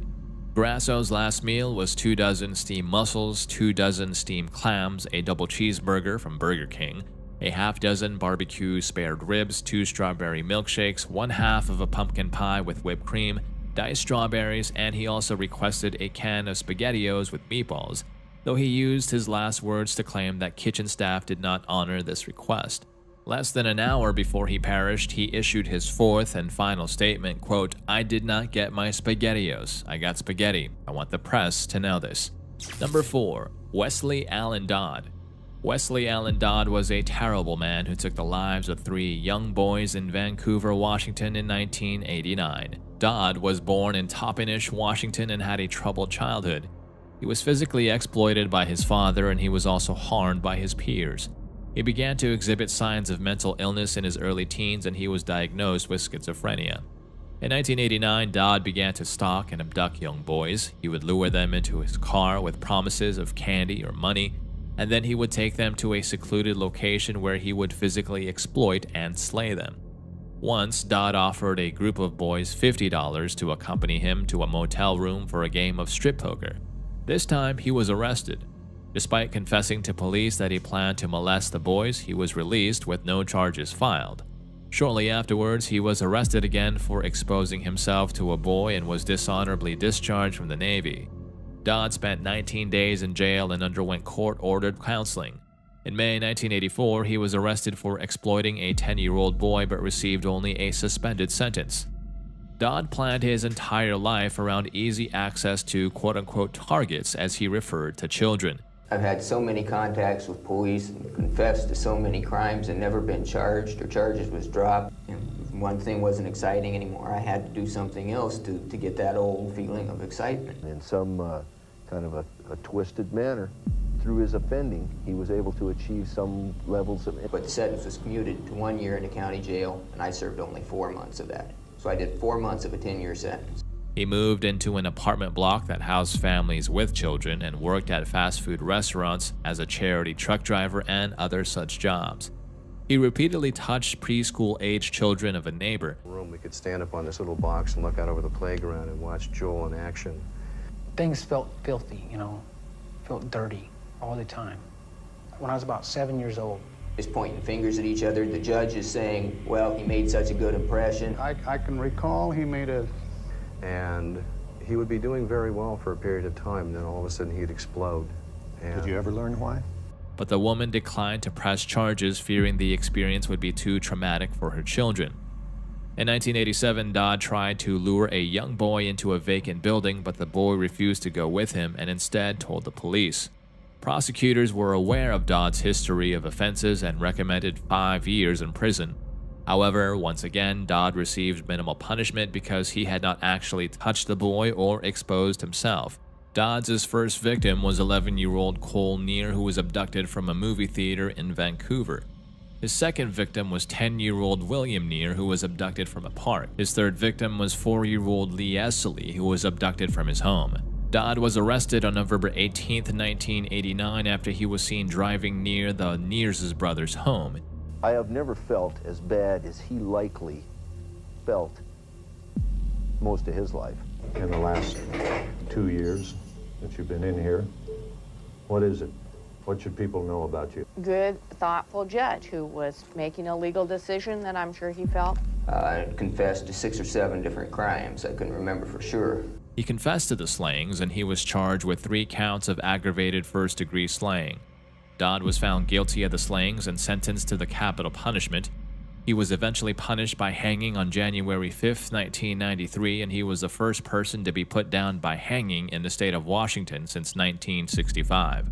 Dodd's case was highly publicized, and it raised questions about the capital penalty and the treatment of mentally ill offenders. His punishment was the first in Washington state since 1965, and it was the first time that a person had been put down for a child slaughter in the state. Dodd's crime and punishment were a reflection of the complex social and legal issues surrounding child exploitation and slaying. His case also raised questions about the role of mental illness in criminal behavior and the effectiveness of the capital penalty as a deterrent to crime. Number 3. Robert Towery. Arizona Enro inmate Robert Charles Towery apologized to the family of the man he slayed and to his own family, said his life was one mistake after another, and started crying before he was put down via lethal injection. Towery, 47, convicted of slaying Mark Jones while robbing his Scottsdale home in 1991, was the second inmate put down in the state in 8 days. I would like to apologize to Mark's family and friends for what I did to them. I would like to apologize to my family, Towery said. So many times in my life I went left when I should have gone right, and I went right when I should have gone left. It was mistake after mistake after mistake. Towery, who lay strapped to a table with a sheet up to his waist, started weeping after he looked at his sister, his nephew, and a friend in the room and said, "I love my family." Then he took a few heavy breaths and appeared to fall asleep. This is Exhibit 15 to our clemency petition. In your report, you've reached some conclusions. I'd like to introduce the board to Robert Towery. He would now like to address the board. Psychiatric conclusions about Robert. Can you describe to the board what you did to reach those conclusions? I would like to thank the board for this opportunity and for consideration of my case. The punishment took 9 minutes, and Towery was declared deceased at 11:26 a.m. following a delay of more than an hour. which prison officials attributed to a meeting between Towery and his attorneys and to difficulty in finding a good vein to inject him. An injection in Towery's right arm was visible during the punishment, but the team also injected him in the femoral vein, which is in the groin. It's unclear which injection delivered the fatal dose. Towery's defense attorney Dale Byack expressed concern over the difficulty the team had with finding a vein and whether it caused Towery any unnecessary pain. In Mr. Towery's case, the Arizona courts refused to consider evidence that he was physically and emotionally abused by his mother. This board recommends commutation for Robert. It can be confident that he will serve a life sentence without incident. As evidence of mitigation of his death sentence because he did not show. It is evident from his prison record of the last 20 years that sober and in a structured environment. Throughout the punishment, his family members wept, sniffled, and comforted each other. Deacon Ed Sheffer of the Roman Catholic Diocese of Tucson met with Towery early in the day and witnessed the punishment. He described Towery as remorseful and prayerful in the morning, adding that he thinks Towery cried during the punishment for the pain that he has caused others. He was trying to find peace, Sheffer said. Everything, but yet has these huge gaps that hurt him. The only thing that he remembers are things that are positive to him. I was surviving myself, she was surviving by herself, and poor Robbie could not recommend, and the governor subsequently grant a commutation. Was the youngest one and had no one to protect him, and I have lived my whole adult life. Adding that nothing was accomplished with Towery's punishment. Life, in the end, is all sacred. To teach that slaying is wrong by slaying, that is impossible to reconcile. In a statement, Arizona Attorney General Tom Horne said that Towery caused great suffering and that Jones's family finally had justice 20 years after Towery was found guilty. Number 2. James Donald French. James Donald French was an American criminal who was the last person put down under Oklahoma's capital penalty laws prior to Furman versus Georgia, which suspended capital punishment in America from 1972 until 1976. James French was serving a life sentence in the Oklahoma State Penitentiary in McAlester for slaying Frank Boone, a West Virginia motorist who had picked him up while hitchhiking in 1958. French had requested a capital sentence for that charge, but the jury handed down a life sentence anyway against his wishes. Dismayed, French wrote several letters to the governor asking for a new trial, one in which he could get a capital sentence, but the letters went unanswered and ignored. While serving his life sentence, French was placed with inmate Eddie Lee Shelton. The two did not get along, in addition to French growing tired of prison life. On October 27, 1961, French attacked Shelton. According to Oklahoma County District Judge Charles Owens, who was an assistant attorney general during French's time on the row, French, quote, determined the victim should have a last meal, so he treated Shelton to a steak sandwich from the prison canteen and, quote unquote, allowed Shelton to go to breakfast. Upon Shelton's return from breakfast, French wrapped a towel around Shelton's neck and strangled Shelton fatally. French was fully aware of the consequences for his actions, making an immediate voluntary confession and explaining that he put down Shelton because Shelton was stupid and refused to shape up. When he went to trial for Shelton's slaying, French asked the judge to sentence him to the capital punishment and deny all future appeals because he wished to perish in the electric chair, and he explained that he committed the slaying to compel the state of Oklahoma to punish him. The judge obliged his request, imposing a capital sentence. At the time of French's punishment, the capital penalty was at a near standstill nationwide as a result of changing sentiments towards the capital penalty. Oklahoma's last punishment before French's was that of Richard Dare, who perished in the electric chair on June 1, 1963. After French resisted all efforts to spare his life, he walked calmly into the chamber at 10 p.m. on August 10, 1966. An Associated Press reporter at the scene wrote that, quote, James Donald French got what he demanded, the electric chair, and commented that he faced his demise with the same cockiness he faced life. French's last words were, "How's this for your headline? French fries." The story appeared in 1977 in the Book of Lists, but contemporaneous accounts of the punishment mentioned that when prison warden Ray Page asked if French had any last words, French replied, "Everything's already been said." Number 1. Robert Alton Harris. Robert Alton Harris was an American car thief, burglar, kidnapper, and slayer who was put down at San Quentin State Prison in 1992 with the 1978 slaying of 2 teenage boys in San Diego. His punishment was the first one in the state of California since 1967. Harris was born in Fort Bragg, North Carolina, and was neglected as a child. He had run-ins with police as early as age 10 and was first placed into juvenile detention at age 13 for stealing a car. His mother abandoned him at age 14, and he was soon after placed into juvenile detention after stealing another car. Following his release, he found work, married, and had a son. In 1975, he was imprisoned for manslaughter and paroled in January of 1978. On July 5, 1978, Harris and his younger brother commandeered a car occupied by 2 16-year-old boys, John Mayeski and Michael Baker, ordered them to drive to a remote area, and then slayed them. The brothers then used the car as their getaway car when they robbed a bank in San Diego.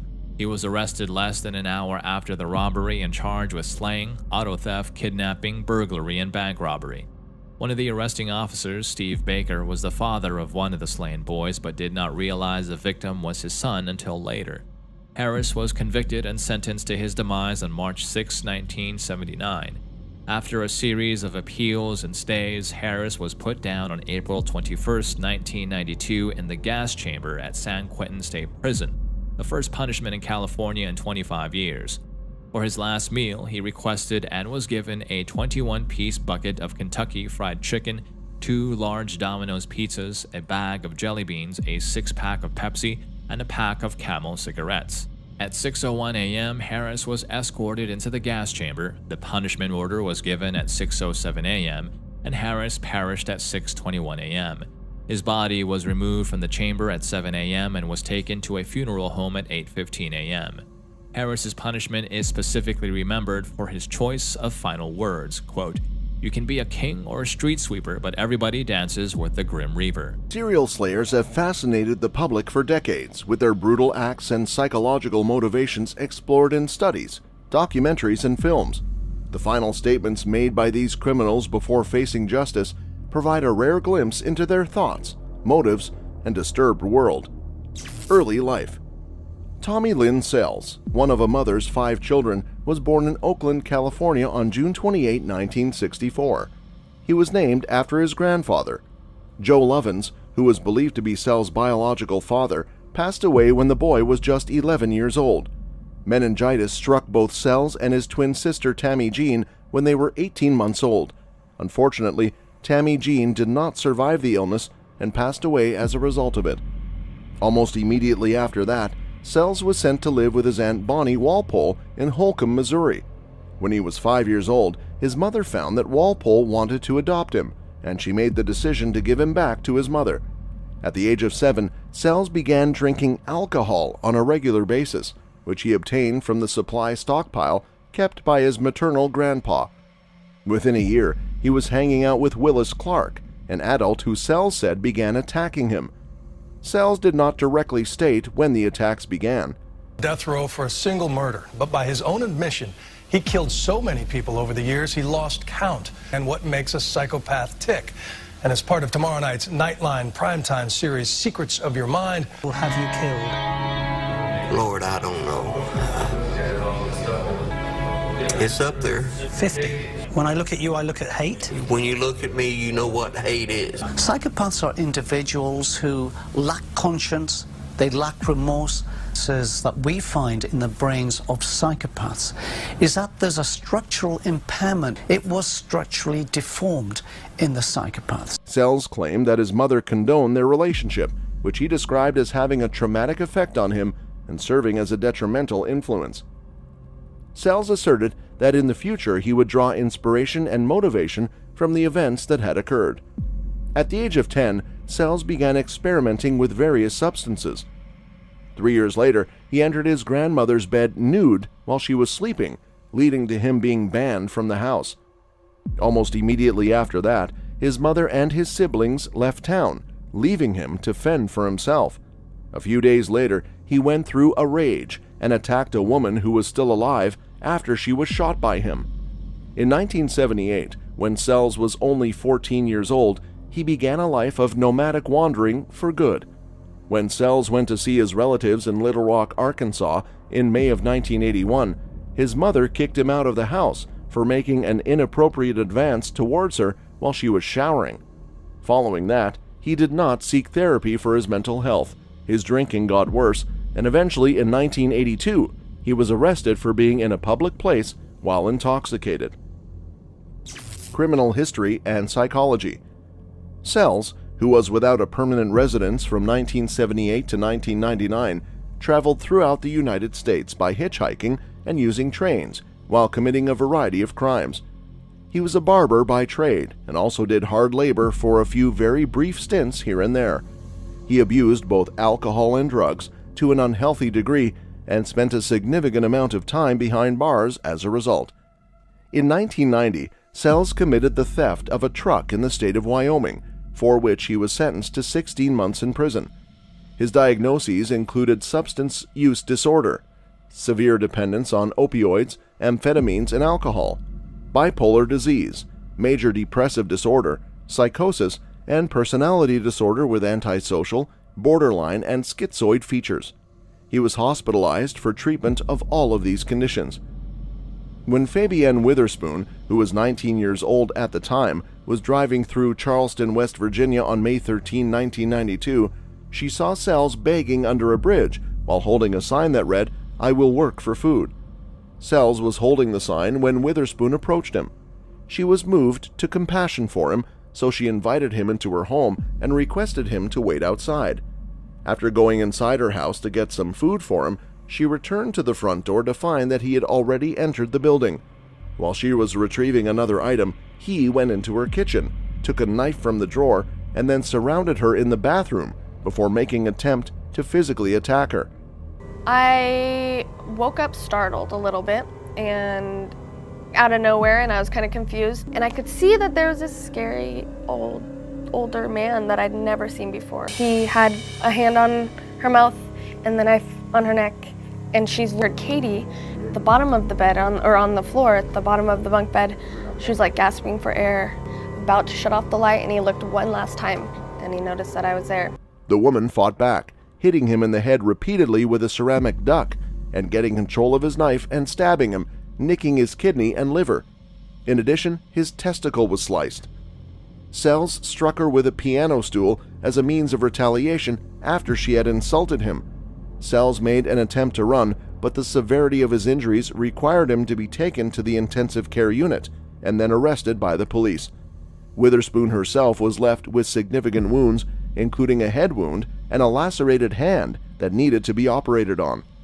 After this attack, Sells agreed to a plea deal for the counts of malicious wounding, and as a result, he was given a term of 5 years in prison. During this time, he served in the military and married Nora Price, after which he was diagnosed with bipolar disorder. After being released from prison in 1997, he and his wife moved to Tennessee shortly thereafter. Later on in that year, he ended his relationship with her and moved on with his trip throughout the country. History of slayings. Police suspect that Sells slayed at least 22 people, with retired Texas Ranger John Allen confirming 22. Sells claimed to have committed his first slaying at age 15 in Mississippi, after breaking into a house and slaying a man performing fellatio on a boy.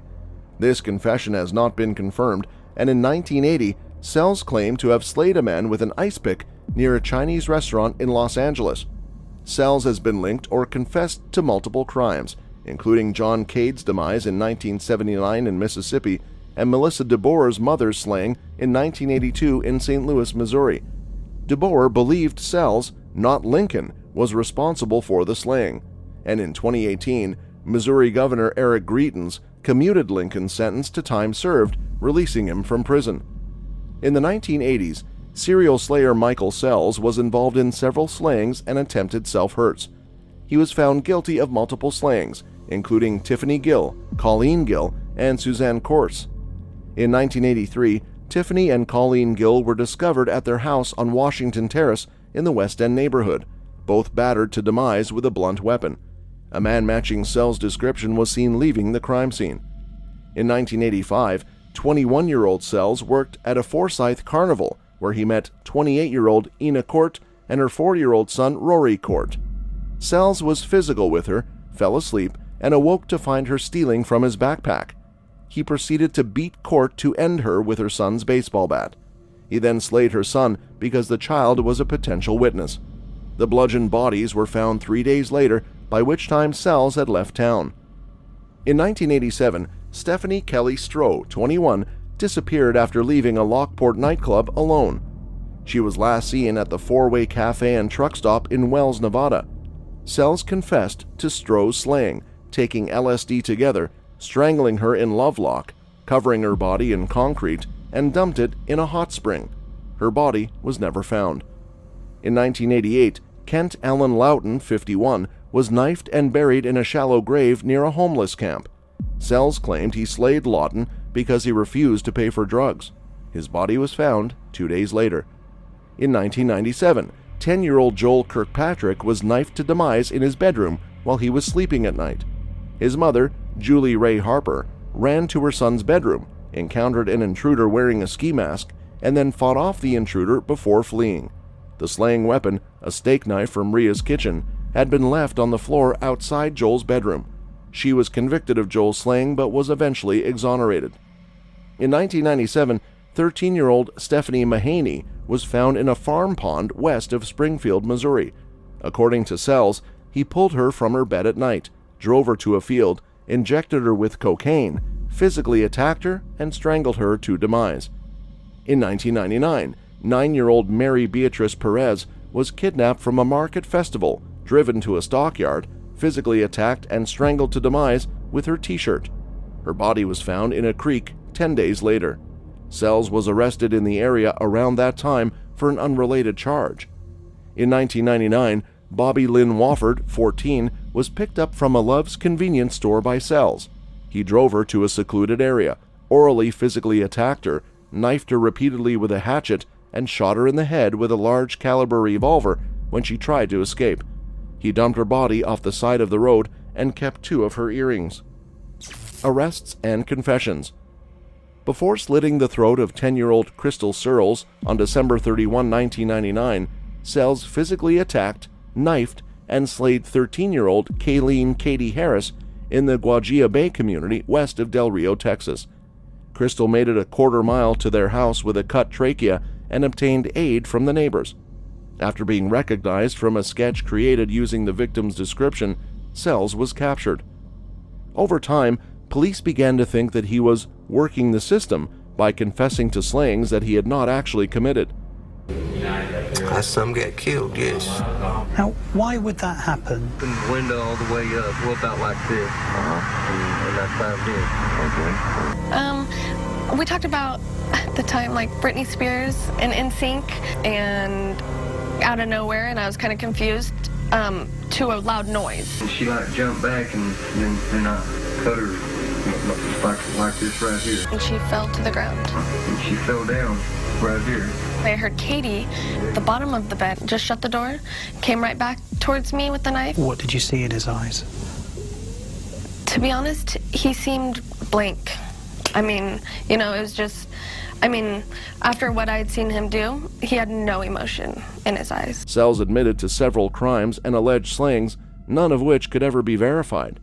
Sells claimed that he and an accomplice kidnapped a woman in Little Rock, Arkansas in 1982, tortured and slayed the victim, then dumped her body in a quarry. Due to lack of funds, law enforcement decided against exploring the deep quarry lake Sells took them to.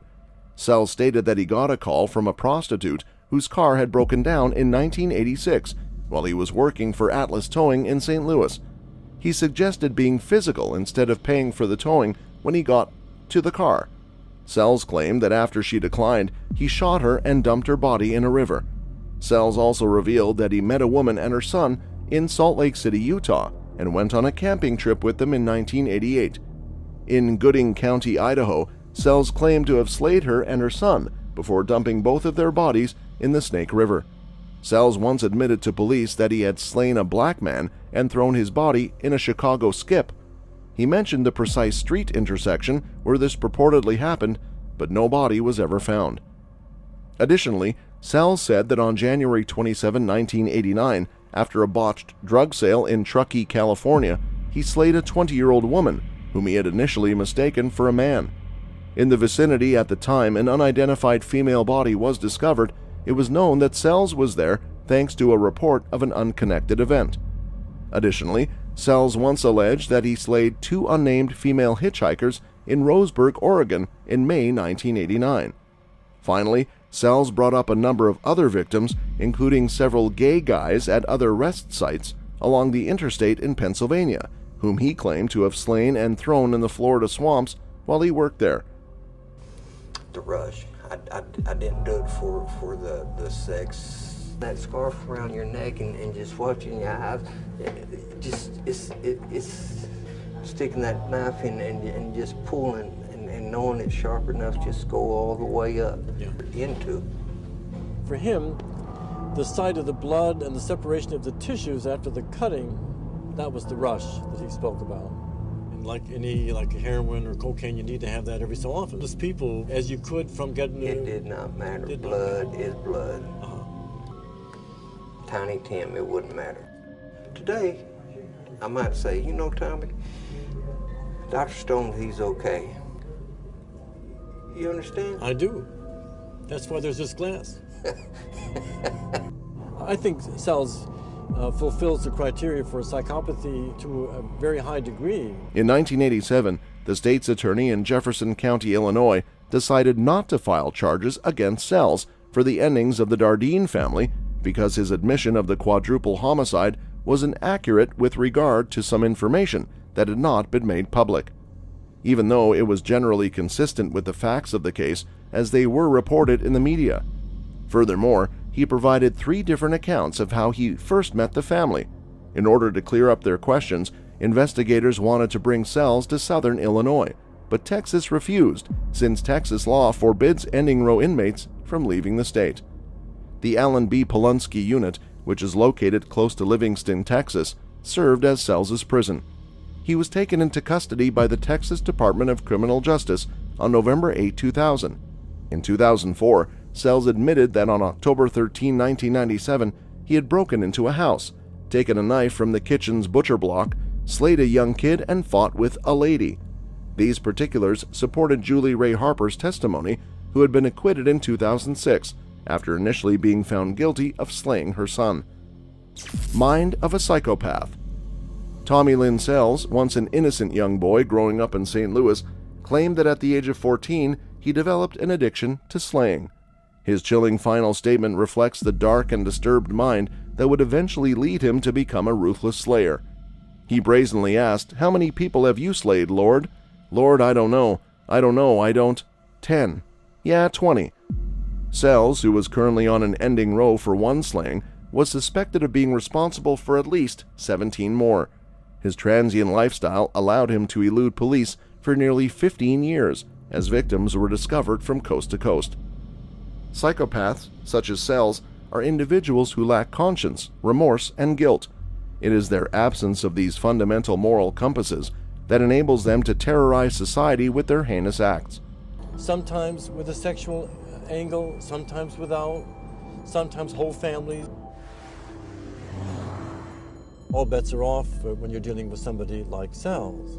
Okay. And I thought hard about that because it's been like smacked up inside my head at the time. The drama, the reality of who I was and what was done to me. He killed children to put them out of their misery after killing their mothers. If I had something against it, I didn't want them to carry that on their shoulder the rest of their life. If it was just a question of putting the other person,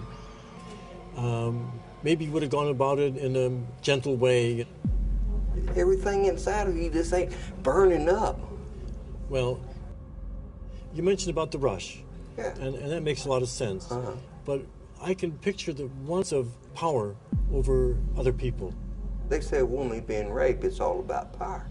Sells has no qualms about using physical attack as a method of control before brutally cutting his victims' throats, beating them, knifing them, or strangling them.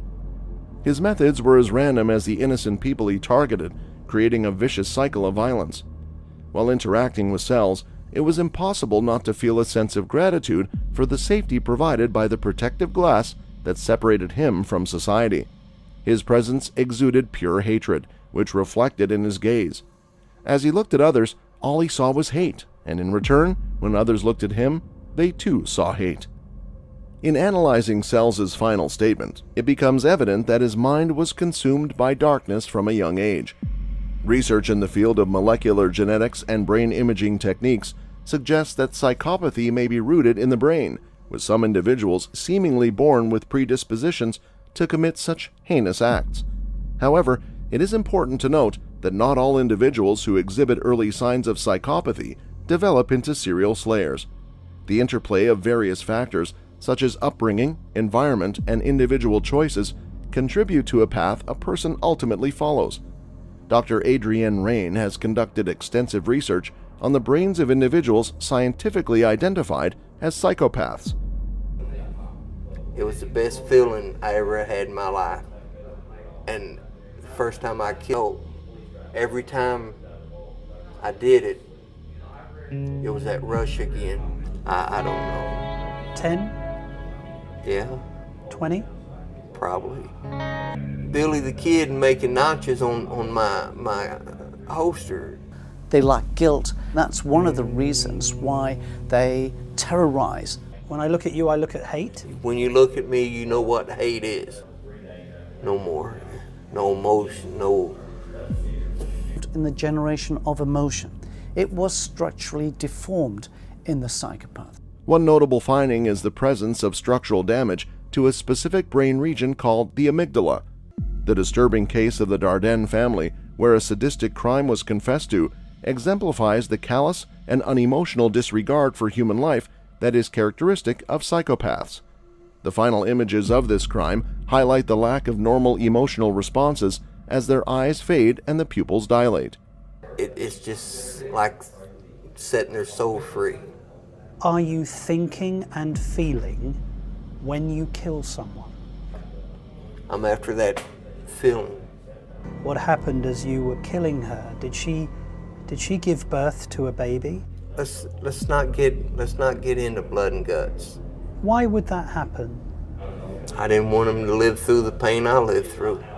Which raised the odds of an individual becoming a violent criminal offender. This is due to the deformity of the amygdala, which plays a significant role in generating emotions such as revulsion and disgust. When asked about the experience of slaying someone, the psychopath exhibits a detached and addictive mindset. It is akin to a drug for them, as they seek that euphoric sensation once more. There is no on-off switch for their desires. They are driven by the pursuit of that sensation, even during the act of beating someone to demise. As for the specific case mentioned, a 30-year-old pregnant woman, Eileen Dardenne, was brutally slayed at home, along with her 3-year-old child. The disturbing inquiry into the details of the slaying prompts a response of pushing the boundaries, but it is wise to refrain from delving into the blood and gore. It is known that Eileen Dardenne went into spontaneous labor during the attack, giving birth to a daughter who investigators believe was alive at the time.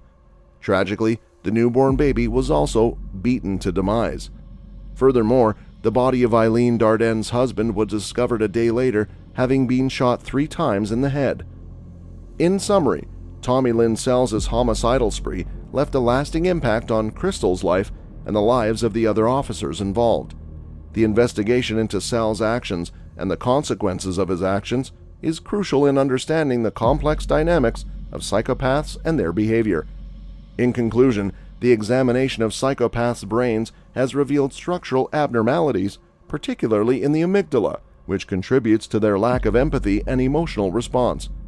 The horrific crime committed against the Dardenne family serves as a chilling example of the depths to which psychopaths can sink, displaying a complete disregard for human life. It is essential to approach such discussions with sensitivity, recognizing the pain and tragedy inflicted upon the victims and their loved ones. Tommy Lynn Sells, Intentional Thoughts. There is a scale that can evaluate evil deeds, ranging from slayings committed on impulse to those committed by serial slayers, taking into consideration acts of cruelty, torture, and brutality. The field of forensics now possesses a technology that can determine who is the evilest. Tommy Lynn Sells was a unique serial slayer because he chose his victims without discrimination. He slayed men, women, and children, sometimes with a physical motive, sometimes without families, sometimes the mother and child, and he did so with complete impunity. And that includes about everything. I mean, my God, I had, because I got bad things to say about the prison show, I got bad things to say about Execution Watch. We ran every word of it. You ain't gonna do this until after they kill me, right? No, I'm gonna do it while they're killing you. While they're killing me. I understand that. I hope you get a stay, and I hope something happens in your case. I do a show, and I'm gonna broadcast your voice while you're literally, okay? In the meantime, if anybody wants to get their hand on this thing, put my ass in jail. I ain't afraid to go to jail. Been there, have friends there. I do well in jail. Sells is believed to have slayed as many as 70 people while traveling throughout the U.S. Tommy Lynn Sells maintains that he put his children out of their suffering by taking their lives after he had already taken their mother's life. He feels that the high he gets after slaying his female victims is a sense of power over other people, but he admits that it is sometimes more about intimacy than anything else. Because Sells put some of his victims through torture before slaying them, he places Sells in the most severe category, which is number 22 on his list. There is a terrorist component to the atrocities committed by Sells, some of which go above and beyond what you see in the crimes committed by a lot of other serial slayers. The sense of exhilaration, high-spiritedness, and delight that Sells refers to when he talks about the rush is a form of satisfaction that is nearly orgastic in nature. After the cutting, the sensation of seeing the blood and the parting of the tissues gave him an enormous feeling of satisfaction and happiness. This feeling lasted till the next time he cut anything. This high is comparable to that of heroin or cocaine, and the person who is being focused on is not the reason for it. Sells satisfies the requirements for psychopathy to an extremely high degree. This is especially true when one takes into account the essential characteristics of a psychopath's personality, which center on callousness, an absence of remorse, a lack of sympathy or empathy, and an inability to accept responsibility for his acts. Callousness, an absence of remorse, a lack of compassion or empathy, and an inability to take responsibility for one's acts are some of the fundamental personality qualities associated with the idea of psychopathy. Story of the survived woman.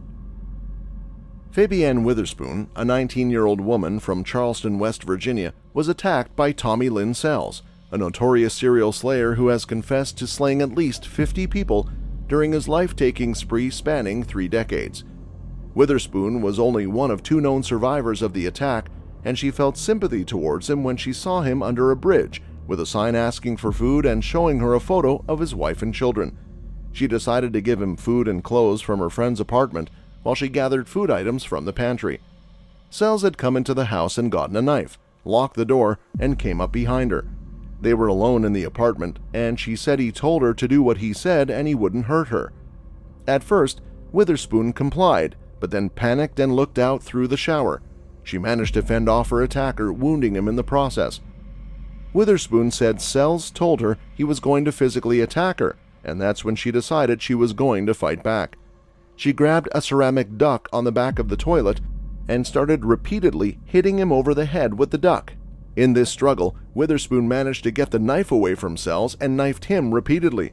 An injured Sells grabbed a piano stool and hit Witherspoon with force on her head. After this attack, Sells took a plea deal on malicious wounding charges and served 5 years in prison. At the time, law enforcement did not know that Sells was a serial slayer who would strike again, and Witherspoon couldn't do more about his short sentence.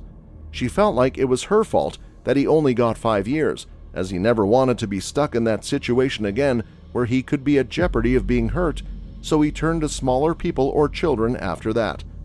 On October 13, 1997, just 4 months after his release from prison, 10-year-old Joel Kirkpatrick was slayed in his bedroom in Lawrenceville, Illinois, in the middle of the night. The boy's mother, Julie Ray, said screams woke her up and ran to her son's bedroom and encountered an intruder with a ski mask on. She struggled with the intruder all the way to the backyard, where he backhanded her and walked off into the night. The slaying weapon, a steak knife pulled from Ray's kitchen, was left on the floor outside of Joel's bedroom. Investigators couldn't find signs of the struggle Ray described at the crime scene. Investigators working the case found nothing had been stolen, the house was neat, and there were no signs of forced entry. Ray, who has always maintained her innocence, was the primary suspect for years. She was indicted on first-degree slaying charges in 2000. The prosecution presented a largely circumstantial case focusing on Ray's ex-husband's testimony, pinning Ray's motive on a bitter custody battle and the fact that Ray had Joel's blood transferred to her clothes that night. Ray's defense claimed Joel's blood transferred to her clothes during her struggle with the intruder. During Ray's trial, her public defender advised her not to testify, but she argued with him about it and was told not to testify. Just a burnout drug addict trying to make his way. I was out there in the wind. Okay, see that Oh, it's opened my eyes to a whole different life that I never knew about. I know I would, because the hate left me. All the stuff that was going on, I wasn't masking it no more. Just drowning out the pain of isolated. That's part of the record that Abandoned? Yes. Were you running away or just got left on the road? Just got left out there. And I just kept defending for myself and a poster boy for the death sentence. I have no quarrels. And then write somebody up for sending me something to drink in the day room because I can't make store. They're going to write them up for sending me something to drink. That's a trick bag they're putting people in back here. Well, I mean, you're on death watch. They can't put you anymore. You wouldn't think so, would you?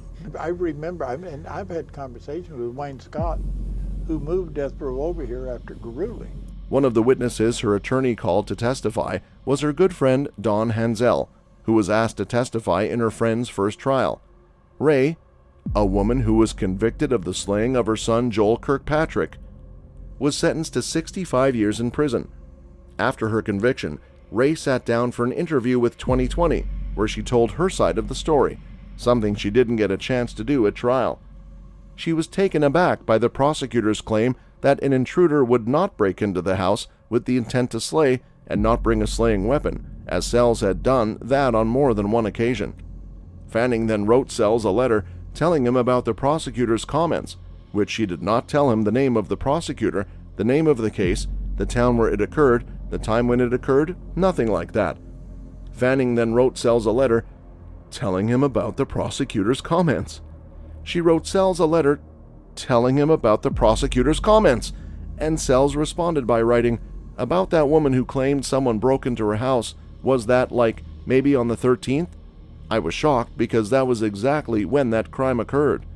Fanning said she felt she had justice in her hands and had to do something. She got in touch with a Texas Ranger who knew Sells well, and based on his letter, believed Sells could have slayed the little boy.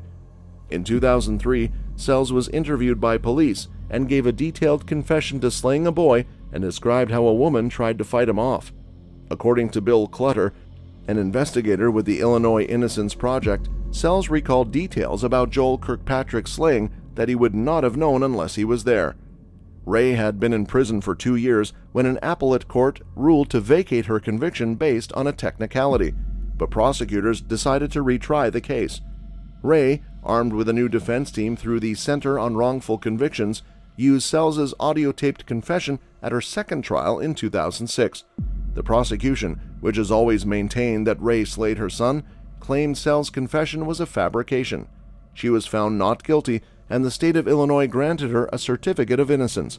As Ray was fighting her legal battles, Witherspoon discovered that her attack years prior was committed by a serial slayer.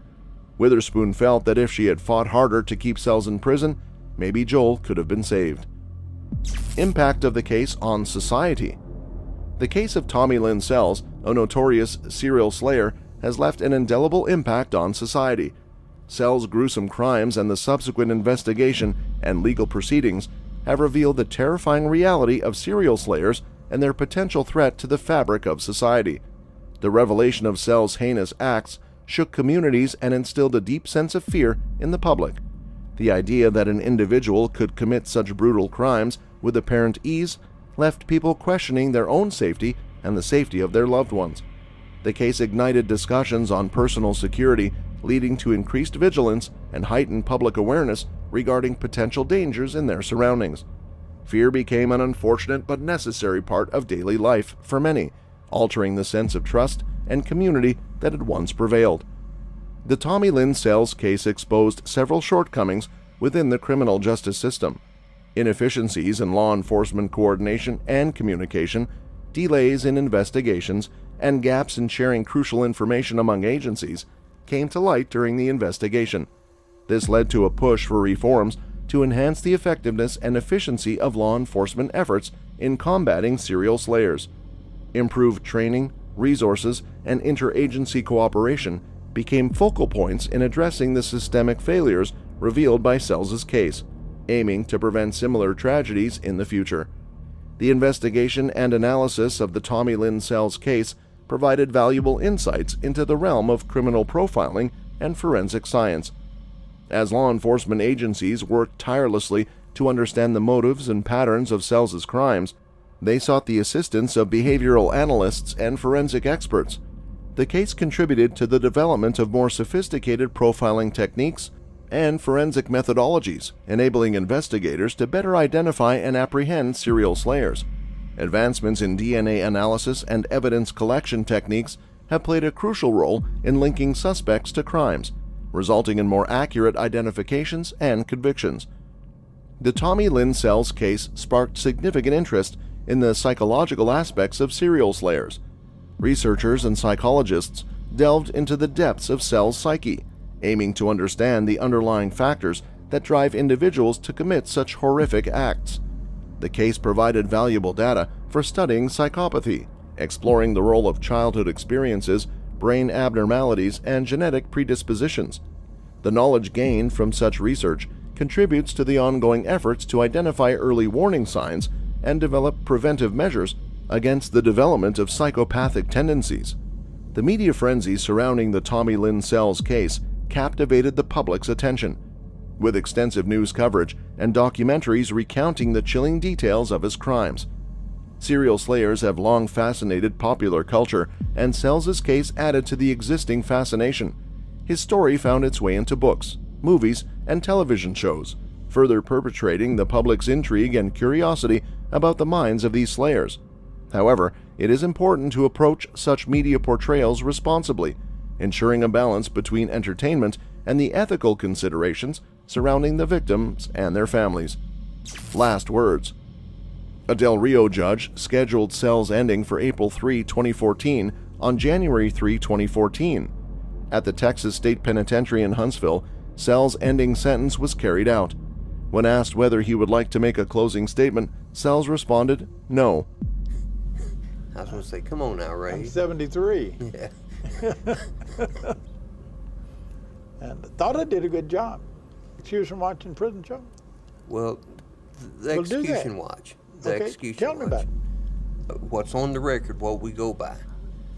You'll see me step in every once in a while and challenge it. It don't happen often. With the record. I do know what's wrong with the record.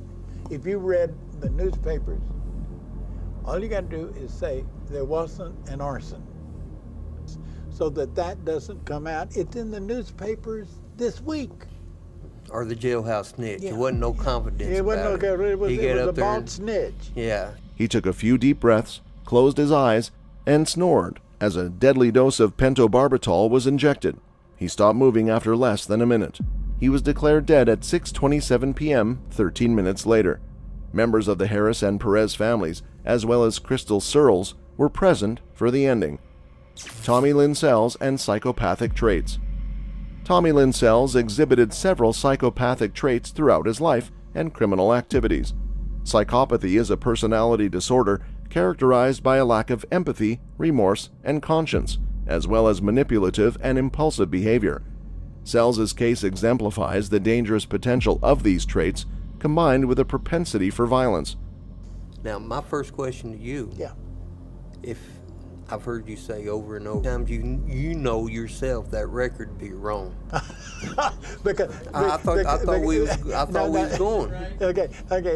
Now, arrangement said it will not be broadcast unless you are on the gurney and the process has begun. Yes. The interview begins. Yes. Okay. Now, before you get into what you were doing, and you came out of Del Rio, Texas. Del Rio, Texas.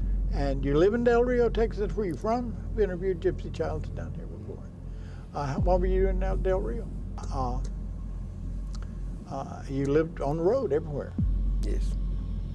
Psychopathy is characterized by a lack of empathy, superficial charm, and manipulation, which can lead to a brutal attack and slaying spree.